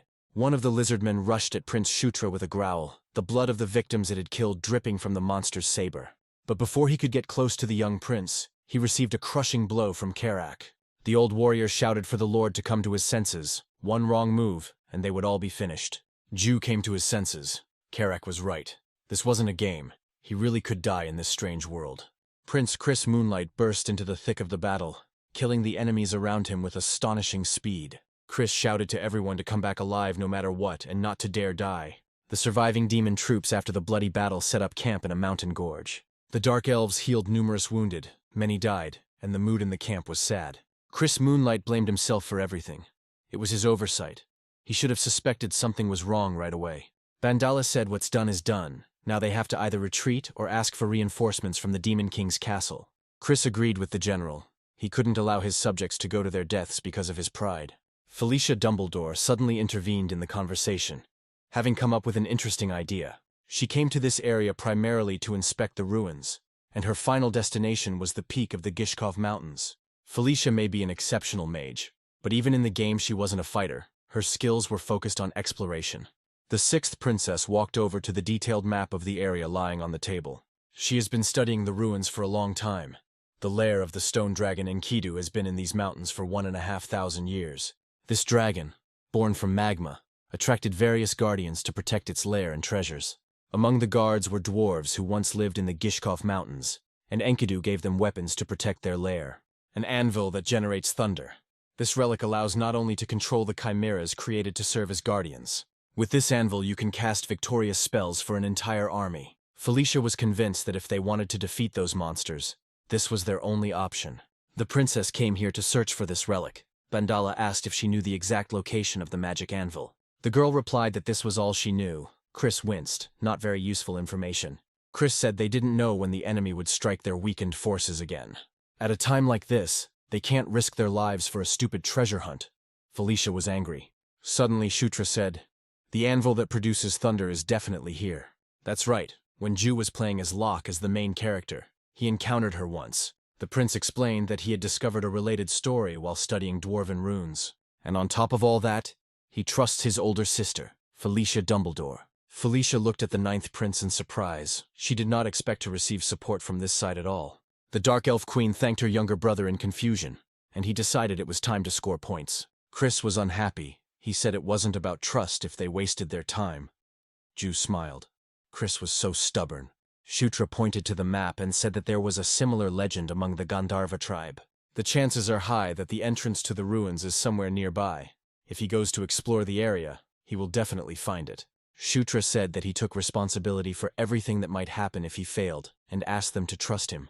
Felicia summoned phantom flying steeds, and a campaign of seekers set out to find the artifact. Besides Shutra and the princesses, the expedition, as always, included the faithful Karak and Caitlyn's adjutant Sarah. Chris remained in the camp. Ju was pleased. It was good that he had managed to secure the right to search for the magic anvil. Karaku did not like the ride on the flying horses at all. He shouted at the prince to hold on tighter, otherwise he might fall. The young man smiled to himself. He wouldn't fall. When he played for Zephyr, he rode like that all the time. Ju activated the game's minimap to get his bearings on where to look for the anvil. At this rate, they should be at the entrance in about an hour, and with this minimap, it won't be hard to find the ruins themselves. The problem is how the young man can direct his companions in a way that looks natural. The player thought, none of his companions should understand who he really is. Well, okay, Ju still has a whole hour ahead of him, during which time he will definitely come up with something. The young man said that the last time he found the portal, he carefully studied the maps of the tunnels. They had a certain pattern. If he combines this terrain with the position of the tunnels, he can roughly determine where the anvil is. None of the companions understood exactly what the prince had said, but Felicia offered to lead them. Caitlyn was hesitant, but the elf ruler said that she understood everything and was ready to follow her younger brother. Ju was surprised. He was just bluffing. But did this explanation really work? Yet Felicia Dumbledore was wary, surprised by the younger prince's extensive knowledge. Karak said in confusion that they had followed Prince Shutra, but there was a dead end here. The campaign of artifact seekers found themselves near a sheer cliff, with no sign of a passage. The orc asked his master if he was sure they were going the right way. It didn't look like an entrance at all. But Shutra laughed. And who said that they were heading towards the entrance? Karak looked questioningly at the prince. The young man asked Caitlyn if she could break through this rubble and hit them properly. The princess replied that she would try, but she had never had to destroy mountains before. Felicia wondered if the anvil that produced thunder was inside this rock. Shutra calculated that if they broke through this rubble, they would have to deal with the dungeon's guards. So if Caitlyn breaks down this wall... Felicia suddenly said that Shutra is an idiot. How will she destroy it? With her bare hands? The prince probably thinks that Caitlyn is some kind of battering ram. The young man is confused. But what should he do then? A bright clot of energy, like a vortex, began to spin in Felicia's hands. Felicia smiled. Ruin researchers always have an additional specialty in demolitions and explosives. She threw a magical charge at the place in the rock that Shutra had pointed out earlier. The girl stood near the rock and looked at the resulting effect. She really wanted to be the first to see what was in the rock. The rubble shook, small stones fell from the cliff, and a glow burst out from the cracks. Soon there was a deafening explosion. The rock began to move and collapse. A large opening appeared in front of the group of artifact seekers, and everyone looked inside with curiosity. Felicia stuttered that this simply couldn't be. She had seen what she had been looking for so long. Did they really find the anvil that produces thunder so surprisingly quickly? Karak asked what kind of dome it was. Caitlyn replied that it looked like it was the last defense. There was an anvil inside. The orc was surprised. They would simply break it, but Shutra forbade it. That way they could damage the anvil. There must be a mechanism that will open it. Felicia looked thoughtfully at the treasured artifact. The dark elf ruler looked around carefully and thought that the statues around the dome looked strange. Of the 9 stone guards, only 3 hold weapons, while the other 6 do not. Caitlyn agreed with her sister. Maybe the other statues should be given weapons. But it's not that simple. The weapons of these statues were made by dwarves, which means that other statues need the same weapons. So where can we get 6 dwarven swords? Suddenly Shutra said that it just so happened that he had 6 such swords. Ju couldn't use them because of his low level, so he kept them in his inventory. I never thought they would be useful in such a situation, but he was lucky. The prince said he picked them up while they were exploring the tunnels, and Karak was amazed that 6 of them fit into his bag. The prince laughed and told Karak to take the swords from him because they were heavy. Thanks to a lucky coincidence, the Seekers have now given each statue a sword. Soon all the stone guards were fully armed with dwarven swords. As soon as all the guards had weapons in their hands, a bright light burst out from their stone eyes. Everyone saw that the anvil under the dome flared with mana, and the artifact began to come to life. One of those present shouted that the dome over the anvil was slowly opening. Everyone held their breath as they looked at the amazing, magical object. The young man couldn't believe his eyes. Could they really have opened it? So this is the very same powerful anvil that gives birth to thunder, Felicia said thoughtfully. Judging by the records, one more thing needed to be done to activate the anvil. The girl told everyone to stand around the disc, taking positions at 3, 6, 9, and 12 o'clock.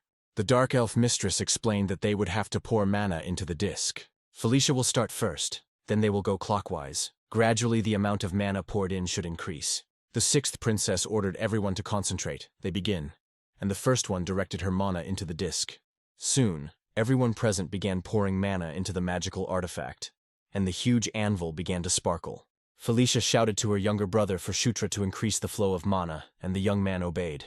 The girl asked those present not to lose concentration, and to continue to maintain the same level. The entire room was already filled with streams of mana. It seemed that even the air had thickened. The magical anvil began to glow with a bluish light. Something was clearly happening to it.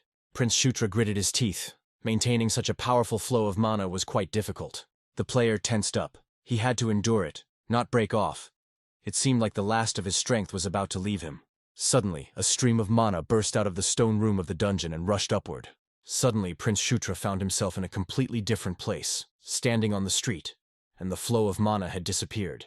Looking around, the young man saw a crowd of people around him, all of them standing motionless and looking in the same direction. The prince saw a strange clawed paw, and a monster landed next to the prince. Besides people, There were also animals and various monsters here, but no one was at odds with each other.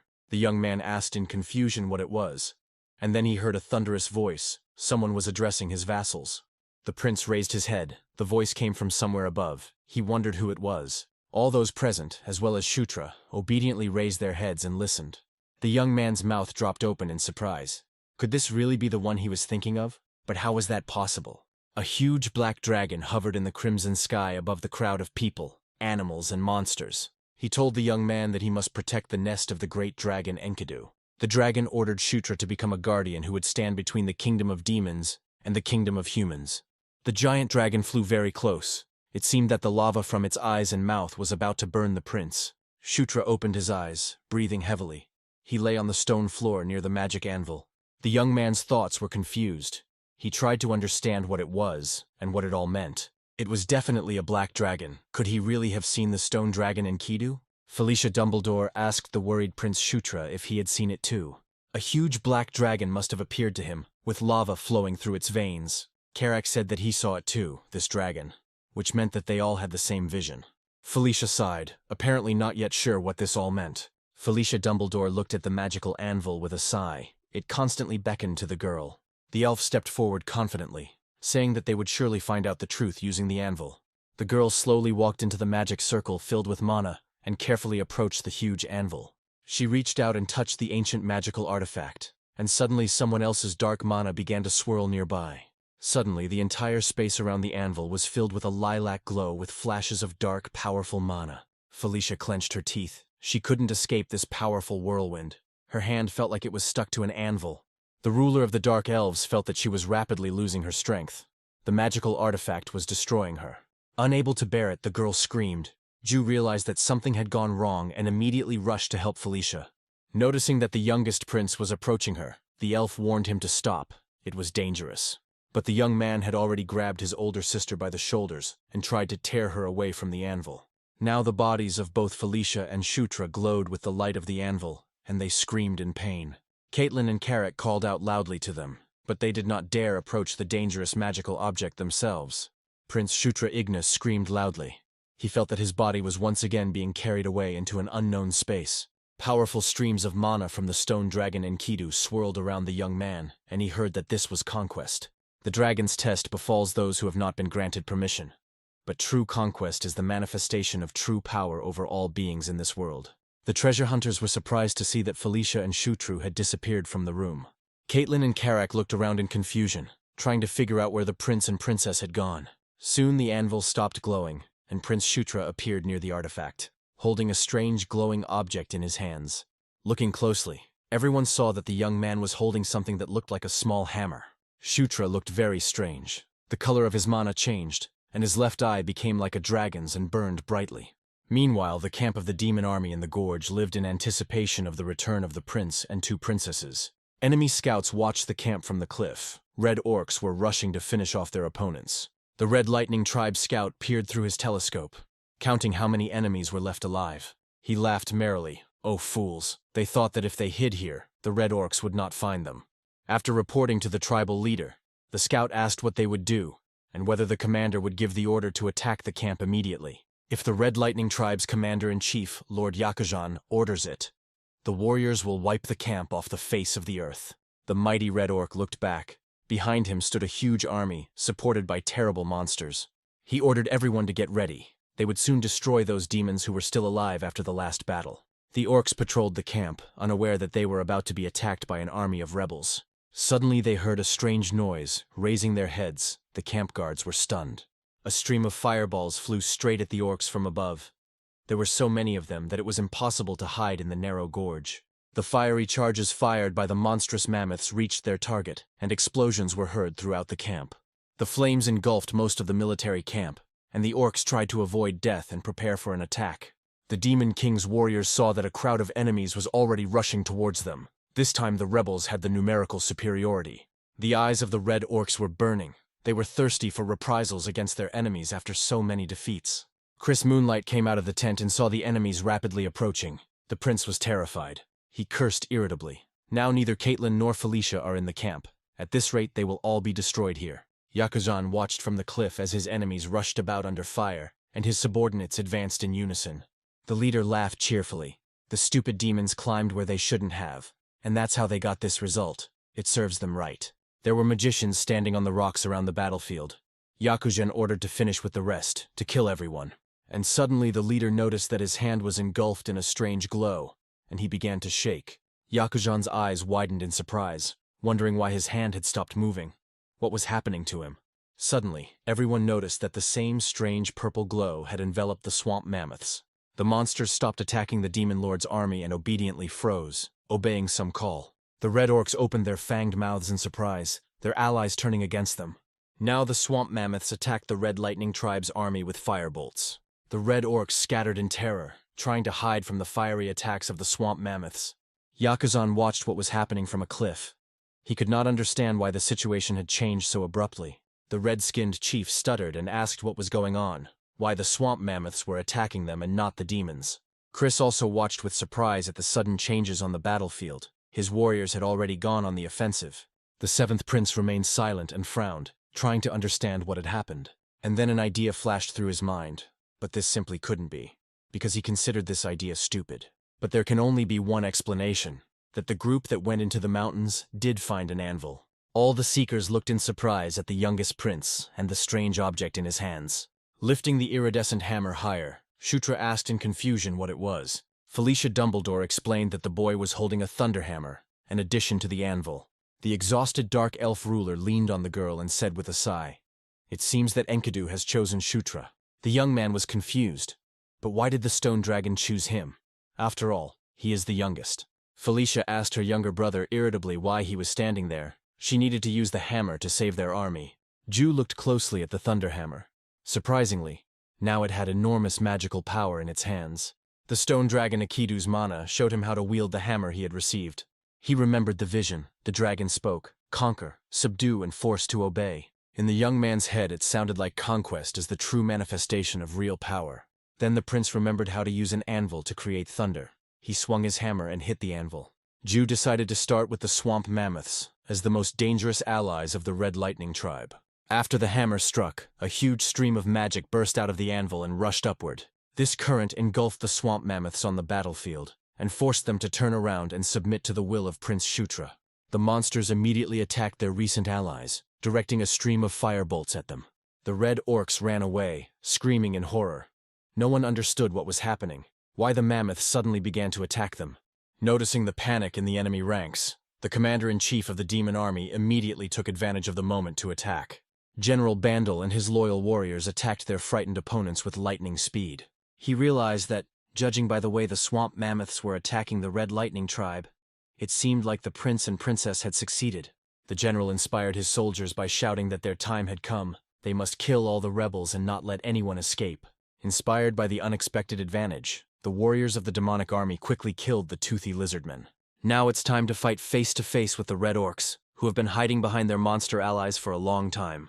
Yakuzan still stood on the rock and watched, not daring to go down and join his army. He asked the approaching magician what the hell this was, why the swamp mammoths were behaving like this. The magician didn't know who could possess such a quantity of mana. The Red Lightning Tribe's mage insisted that they should retreat now and wait for another chance. But then an explosion was heard behind the interlocutors, and someone very strong and fast jumped onto the rock. It turned out that the seventh demon prince, Chris Moonlight, had flown up to the leader of the Red Orcs. Yakuzan looked at the young lycanthrope lord and the demon lord's son in confusion. Chris frowned and said, "It looks like the Red Lightning Tribe is finished." The prince told the chief that if they surrendered, he promised them a quick death, and Yakuzan cursed in response. Swinging a huge battle axe at Chris, the chieftain shouted that he would tear the boy to pieces. The prince's eyes sparkled, and the indomitable spirit of the true god of beasts awoke within him. With the speed of lightning, Chris rushed towards the enemy, using the hand-to-hand combat art of the beast god. Yakuzan did not even have time to realize how he died. The stunned tribal mages saw with horror that their leader's head had been severed from his body and was lying at their feet. They ran away shouting that their leader was dead, that Mr. Yakuzan had been killed. The magicians continued to shout, calling for everyone to save themselves. Chris sighed with relief. Now he just needed to deal with the rest. Moonlight remembered Shutra and Felicia. If it weren't for those two, they would have been in serious trouble. Chris looked around thoughtfully. He really hoped that nothing had happened to them. A large screen appeared in front of the group of anvil seekers, showing the battle that was taking place in the gorge. Karak asked in surprise if this was really what the swamp mammoths were seeing now. Felicia confirmed that with the anvil, all the treasure guardians could be controlled. In any case, with the help of the anvil, the Red Lightning tribe will be defeated. Felicia sighed wearily, and the words died on her lips. The girl was rapidly losing strength. Suddenly she swayed, her legs gave way, and the princess began to fall. Everyone asked the girl with concern what was wrong with her. She, gritting her teeth, answered that she just needed a little rest, and she would be fine. In this case, it was decided to quickly find a place to rest and spend the night in the ruins. And then everyone noticed that Prince Shutra had disappeared. No one saw where this boy had gone. Ju went outside and sighed with relief. He could finally take a break. The game had informed him that his level had increased. The young man was surprised. His level had increased quite a lot. Perhaps it was because he controlled Enkidu's relic. And then he saw a strange message. The statuses indicated that the level of the conquest skill had also increased. Even the Under the Royal Banner skill has improved, along with the increase in the conquest level. Ju didn't fully understand all of this, but if his main skill becomes stronger, it's clearly only a plus for him. The player noticed that he had a new skill, King's Knights. Judging by the name, it seems to be a summoning type skill. And then the young man heard someone calling him. It seemed his companions had discovered his disappearance. A worried Caitlyn Moonlight appeared through the forest thickets, calling loudly for Shutra. Ju remembered indeed he had left without saying a word to anyone, and his companions were probably worried. The youngest prince, without having time to apologize, received a powerful punch from Caitlyn. Scratching the bruised area, he apologized to the girl, and she angrily asked what he was thinking, disappearing so suddenly. The sister suggested going back. They would have to spend the night here. The prince was surprised. They wouldn't go back straight away. That was the original plan, but Caitlyn said they had a problem. The young man was surprised. What other problem could there be, since they had dealt with everything perfectly? Caitlyn explained that when Shutra left, Felicia lost consciousness, and they couldn't bring her back to her senses. Perhaps the whole thing is that she was recently freed from captivity, where she became weak and apparently overloaded herself too much. Before passing out, Felicia said she just needed to rest, but no one knew when she would wake up. And without her, they can't even summon the phantom mounts. So for now, they need to monitor Felicia's condition here. The prince nodded his head affirmatively, thinking with concern that everything would be fine with Felicia. Night fell upon the forested mountains that hid the ancient ruins, and the ruler of the dark elves never woke up. A group of seekers of an ancient artifact settled down for the night in the room where the anvil was located. Unlike his companions, Ju could not sleep. He felt surprisingly cheerful and sat thoughtfully in the hall. I wonder if his stamina was fully restored just because he leveled up. The young man had a strange feeling. He didn't feel tired at all, which meant he just needed to wait until the morning. And then Ju saw a door. He hadn't noticed it before. And then it dawned on him. These were ancient ruins. This means that the weapons and treasures of the stone dragon Enkidu must be hidden in this dungeon. Of course, on the way to the Treasury you will probably encounter traps and guards. That's always the case. But in the hands of the young man, the thunder hammer of the stone dragon Enkidu himself shimmered. And then the thought flashed through Ju's mind. What if he is the master of these ancient ruins? The power of the anvil only works here, but it is in these ruins that it becomes absolute power. So it turns out that Ju now has complete carte blanche over this entire place and the treasures that are here. With his muscular arms and legs spread out, Karak slept peacefully, occasionally snoring sleepily. He quietly shook Karak, trying not to wake the rest of their small squad. When the orc finally woke up, the prince smiled and invited him to go somewhere with him. Karaku didn't really like this idea. Was it really okay to just break into someone's treasury like that? And if something goes wrong, what will they do? But the young man reassured his companion. He is the ruler of this place. There is nothing to worry about. Ju reminded Karak that these were ruins. There should definitely be good weapons here. But when they opened the door, Karak was stunned. Right at the threshold, they were met by a very formidable guard. The orc told the prince that there was a huge monster lying there, and they definitely couldn't handle it. Ju explained that it was a guardian golem in the form of a griffin. Karak might think that it was simply an incredibly powerful monster. If they had just rushed in here thoughtlessly, they could have died immediately. But Karak was in a hurry to get away from the griffin. The orc gasped as he passed by. What a size, he would prefer not to fight such a monster. The young man laughed, and Karak, however, was a coward. The orc grumbled that he was just being cautious. Opening the next door, the prince and Karak found themselves in the treasury, and the orc was delighted. Karak showed the young man his find, saying that it was simply amazing armor. Ju agreed. It looked pretty good. Looking closely at the orc's find, the player felt a subtle mana. This could only mean one thing. Karak had magical armor in his hands. The prince asked his companion if he wanted to take the armor for himself, but he couldn't believe his ears. Was it really possible? The young man smiled. It was still too big for him. And a pleased Karak thanked the prince for such a gift. Ju's attention was drawn to a small chest and gold coins lying on the table. He took one of them. What is it? Ancient gold coins with a dragon. First, it is better to put everything useful in the inventory. The young man told Karak to grab everything of value that he could carry with him. Ju looked around carefully. Surely what was here was not the most valuable. The player dropped to one knee and opened a large chest, wondering what was inside. And then he heard an unusual sound, as if someone was calling the prince to go further. The door in the depths of the treasury quietly opened and mana leaked out. The young man asked in confusion what was happening. It looks like there's a cache there with something more valuable than in the main room. The player's eyes gleamed. It seemed like there was definitely something there he needed to check. Leaving the chest, the young man entered the half-open door and walked down a long corridor. After passing through the corridor, the prince found himself in a huge room, many times larger than the treasury. Suddenly, Ju heard someone call out to him. He looked around in confusion, but there was definitely no one in the room. Right in front of him, above the pedestal, hung a huge glove. The young man stared at it. He recognized the mana that surrounded this mysterious object. Even though it was the first time Ju had seen this mana in real life, the name simply appeared in his head. It was Enkidu's mana. And then the player realized that in front of him was the glove of the stone dragon Enkidu the Shaker. This is truly an amazing find, worth all the treasures hidden in the previous room. The prince, as if enchanted, looked at the glove of the great ruler of the past, the stone dragon Enkidu. Suddenly the young man heard the glove addressing him as a brave conquering knight. He couldn't believe that Enkidu's shaker glove was calling him to it.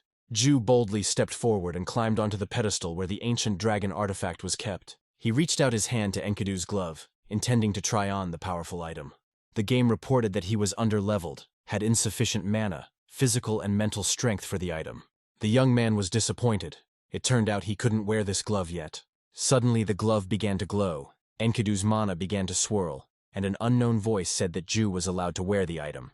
The game reported that the shaker recognized the player as its master and allowed the use of the item.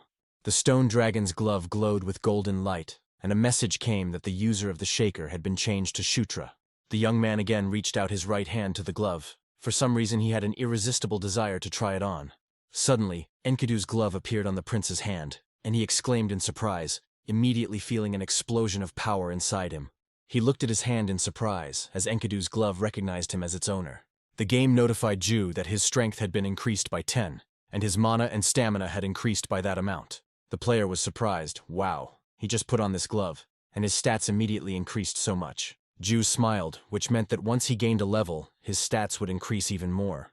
It was simply unbelievable. The young man decided to put Enkidu's glove in his inventory for now. Everything is going even better than he expected when he got into this game.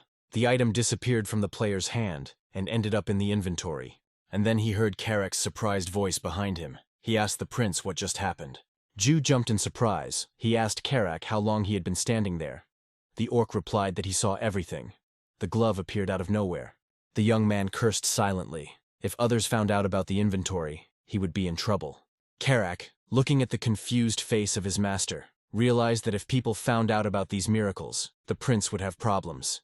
The orc reassured the young man that whatever it was would remain between them, and Karak swore that he would take this secret with him to the grave. The prince's companion said that they had collected everything they needed in the treasury and could return. Karak looked around in confusion. The hiding place seemed somehow creepy to him, and he had a bad feeling. The prince agreed with the orc that it would be better for them to return for now, before their companions woke up. They left the hiding place and again walked through the treasury, glittering with valuables. Suddenly, the young man's attention was drawn to one object. He chuckled thoughtfully and stopped. Telling Karak to wait for him for a minute, the prince ran towards the object. The orc grumbled, "Well, what happened this time?" The prince asked his companion if he couldn't see that Karak was confused about what his highness was talking about. The young man shouted cheerfully that there was exactly what they needed right now. Felicia took a couple of sips from the glowing green vial she had found in Shutra's treasury. At that very moment, a life-giving green light filled the room, and the ruler of the dark elves was healed. The princess sighed with relief. She finally felt strength in her body. The young man exclaimed joyfully. Felicia woke up. The elf looked at Shutra in surprise. Caitlyn sat down next to her sister and took her hand, and she asked the girl what happened.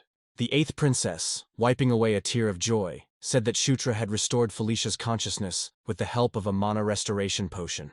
Felicia was very surprised where it came from, and how it ended up with the youngest prince. Shutra asked the dark elf ruler with a smile. She seemed to have forgotten where they were. Felicia whispered, "Yes, they are in ancient ruins, and here you can find anything." The prince replied that everything was exactly so, and one should not forget that he, Shutra, was the ruler of these ruins. He told Felicia not to worry about anything and to rest. When she woke up, her mana would be fully restored. Suddenly the prince heard Felicia quietly say thank you to him. He was extremely surprised. It was the first time she thanked him. The girl was very embarrassed and blushed. She did not expect that she would be saved by her weakest brother, whom everyone considered worthless. A bright sun rose over the mountains. A new day had dawned. Felicia was full of strength, and the company could return to camp. Everything was calm in the gorge. There was no trace left of the recent bloody battle. General Bandal joyfully welcomed the prince and 2 princesses who had saved them in the battle. The commander-in-chief was cheerful, and exclaimed with a laugh that he knew the prince and princess would succeed. Suddenly everyone heard a slight cough. Chris Moonlight was standing a little to the side. Chris felt a little uneasy, because he didn't approve of the anvil idea, calling it stupid. Usually cheerful and welcoming. This time the 7th demon prince coughed awkwardly, and chose his words carefully. He finally told Felicia that it was spectacular when the swamp mammoths attacked the red orcs. The dark elf queen shook her head and casually replied that it was nothing. Ju watched the behavior of these two with a smile, and he chuckled as he thought about how warmly they communicated. Chris added that Felicia should rest while they cleaned up. Shutra asked in surprise, "Wasn't it all over yet?" Moonlight explained that the Red Lightning tribe still remained, and would return to combat in 2 weeks at the most. Shutra thoughtfully remarked that this meant they could definitely rest for half a month. But Caitlyn whispered mysteriously in the 9th prince's ear that he would not have any rest. The young man looked at the 8th demon princess in surprise, wondering what she was planning. And Caitlyn cheerfully whispered to Shutra that they still had unfinished business. Chris, along with the general and the army, went off to search for the enemy tribe, while Caitlyn and Shutra found a suitable site in the thicket. The girl decided to return to teaching her younger brother hand-to-hand combat with animals. Caitlyn's training was incredibly tough, and at first the young man was constantly getting hit. The princess told Shutra to pull himself together and concentrate, otherwise things would get bad. Having received several blows, he lay on the ground, his whole body shaking, but Caitlyn demanded that he get up. The young man groaned. He was ready for the beast's hand-to-hand combat training. But this was too cruel. When Caitlyn talked about unfinished business, she was referring specifically to training. For the first 5 days, the prince felt as if he was being methodically beaten. It wasn't until a week later that he began to see Caitlyn's blows. She moved so fast. And so the 11th day of beast hand-to-hand combat training arrived. Now Shutra no longer fell like a sack from every blow, but began to strike back himself. Caitlyn smiled and told her little brother that he was starting to get the hang of it. The young man smiled. It was about time after so many days of merciless beatings. Perhaps due to special training, Ju's beast aura and hand-to-hand combat skills increased to 5. A pleased Caitlyn congratulated her brother. He would soon be ready for the art of hand-to-hand combat of the beast god. The prince was very happy. Caitlyn admitted that she was impressed. They had never seen anyone learn so quickly. The satisfied young man smiled. Finally, he would learn the secret technique of the lycanthropes, the art of hand-to-hand combat of the beast god. Taking Shutra by the hands, the girl said that now she would teach him a new way of using aura. She asked her brother not to miss anything and to listen to her very carefully. The young man looked at Caitlyn very carefully with a smile, not missing a single word. She held her brother's hands and seemed to share knowledge with him, their auras united into one. A powerful stream of the demon prince and princess's aura raged around them. Shutra closed his eyes and realized that he could feel Caitlyn's aura as if it were his own. Caitlyn's aura guides him. It's like a beast's hand-to-hand combat, but a little different. He feels the depth of the aura more and more. Aura is a life force. Reaching its peak, it becomes similar to the power of the soul in conquest. To conquer and compel submission requires ferocious, overwhelming force. Falling into a feeling of weightlessness, the young man wondered if this was really an aura. The prince's consciousness returned to the forest, where he and Caitlyn had been training for the 2nd week. In-game notifications have appeared that Ju's beast melee and aura levels have increased. Caitlyn exclaimed enthusiastically that this was simply incredible. Shutra is very talented. He succeeded on the first try. and the game informed him that the young man had acquired the skill of the beast god's hand-to-hand combat art. The player looked at his flaming hand. The shaker and the hand-to-hand combat art of the beast god can give incredible results. The prince clenched his fist sharply, causing an explosive wave of aura concentrated in his hands. The leaves rustled as they swirled around the young man, and a magical whirlwind continued to swirl in the clearing. The game informed Ju that his level had been raised to 14, and he smiled with satisfaction. The young man's eyes flashed, and he exclaimed, "Now it's definitely begun." General Bandal was secretly watching this scene from behind a tree. The commander-in-chief did not understand the 9th Demon Prince's last statement. The next morning, the demon military camp was, as always, quiet and peaceful. Shutra and Caitlyn were having breakfast in the main tent, and then the young man remembered a question that had long interested him. He asked the girl if he could find out something about Felicia Dumbledore. Caitlyn became wary. Shutra asked her if she could explain what was going on between her and Chris. Felicia was supposed to be a key ally for Ju, just like Chris, but if their relationship is strained, there could be problems.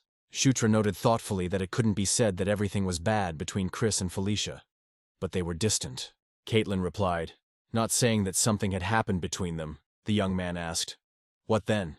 The girl said she didn't know for sure, but she thought it had something to do with Chris and Sylvan. She added that Chris was not here, but there was no point in saying Sylvan's name out loud. Shutra said he was just surprised. Felicia's twin, Sylvan Doomblade, was a real problem when Ju played as Zephyr. Shutra asked Caitlyn if there was a conflict between Chris and Sylvan. At this time, a very pleased Chris entered the tent.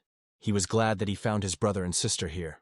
They asked him in surprise what had happened, and why he had returned to camp so early. But Chris smiled and told them to get going. Everything had happened faster than anyone thought, so they were leaving today. Shutra looked at his older brother in confusion and asked where they were heading. Chris laughed. Was Shutra seriously asking, of course, to report that everything was done?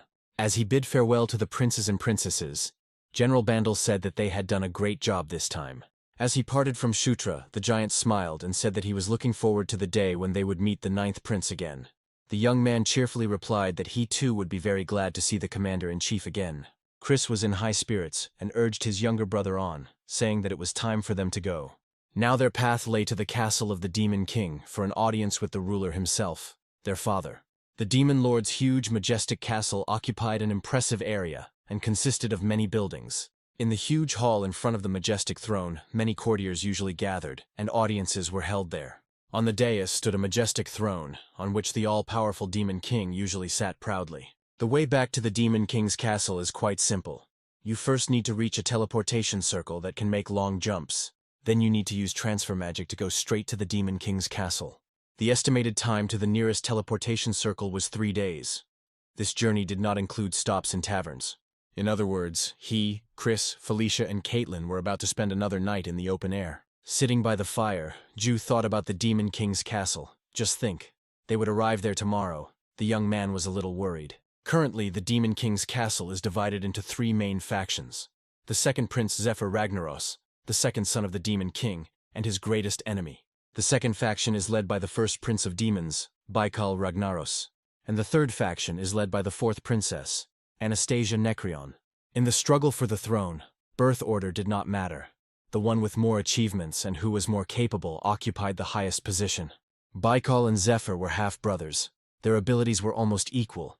They inherited the blood of the Dragon Clan and possessed enormous strength. However, if one had to choose a successor, the more calm-tempered Baikal would probably be the better choice.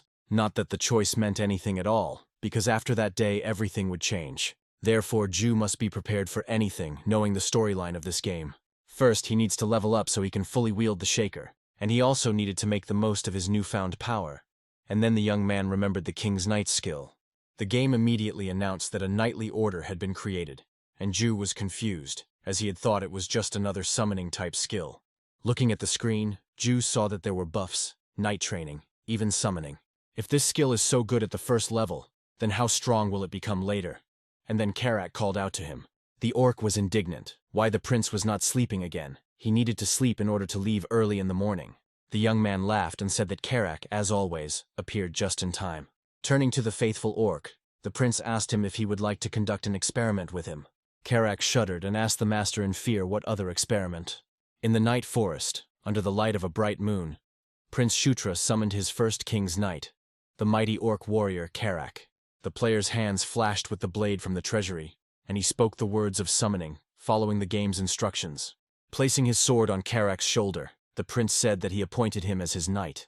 After the knighting ceremony, the orc was engulfed in a glow and his level increased. Karak told the prince that after the ritual, he had a strange feeling. It seems his devotion to Prince Shutra has grown even greater, as Karak has now become a knight commander of the 24th level. The young man was very pleased with the result, he reassured his first knight. This is how it should be. The orc looked at his powerful arms in confusion.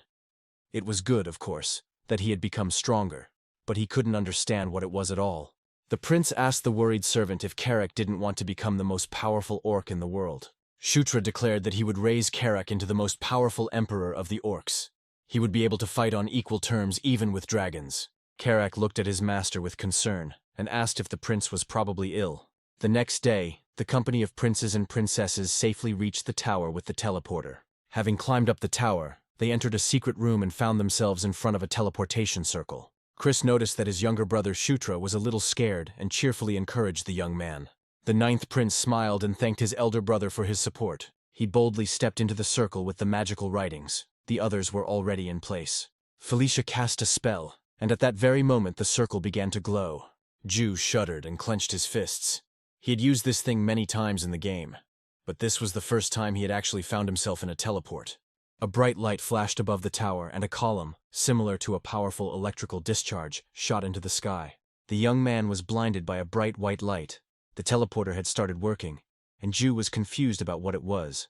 He suddenly felt like he was flying somewhere at great speed, and Ju screamed in fear. Gritting his teeth, the young man screamed for them to stop, but the space around him was spinning at an unprecedented speed. With another loud cry, Prince Shutra somersaulted through the air.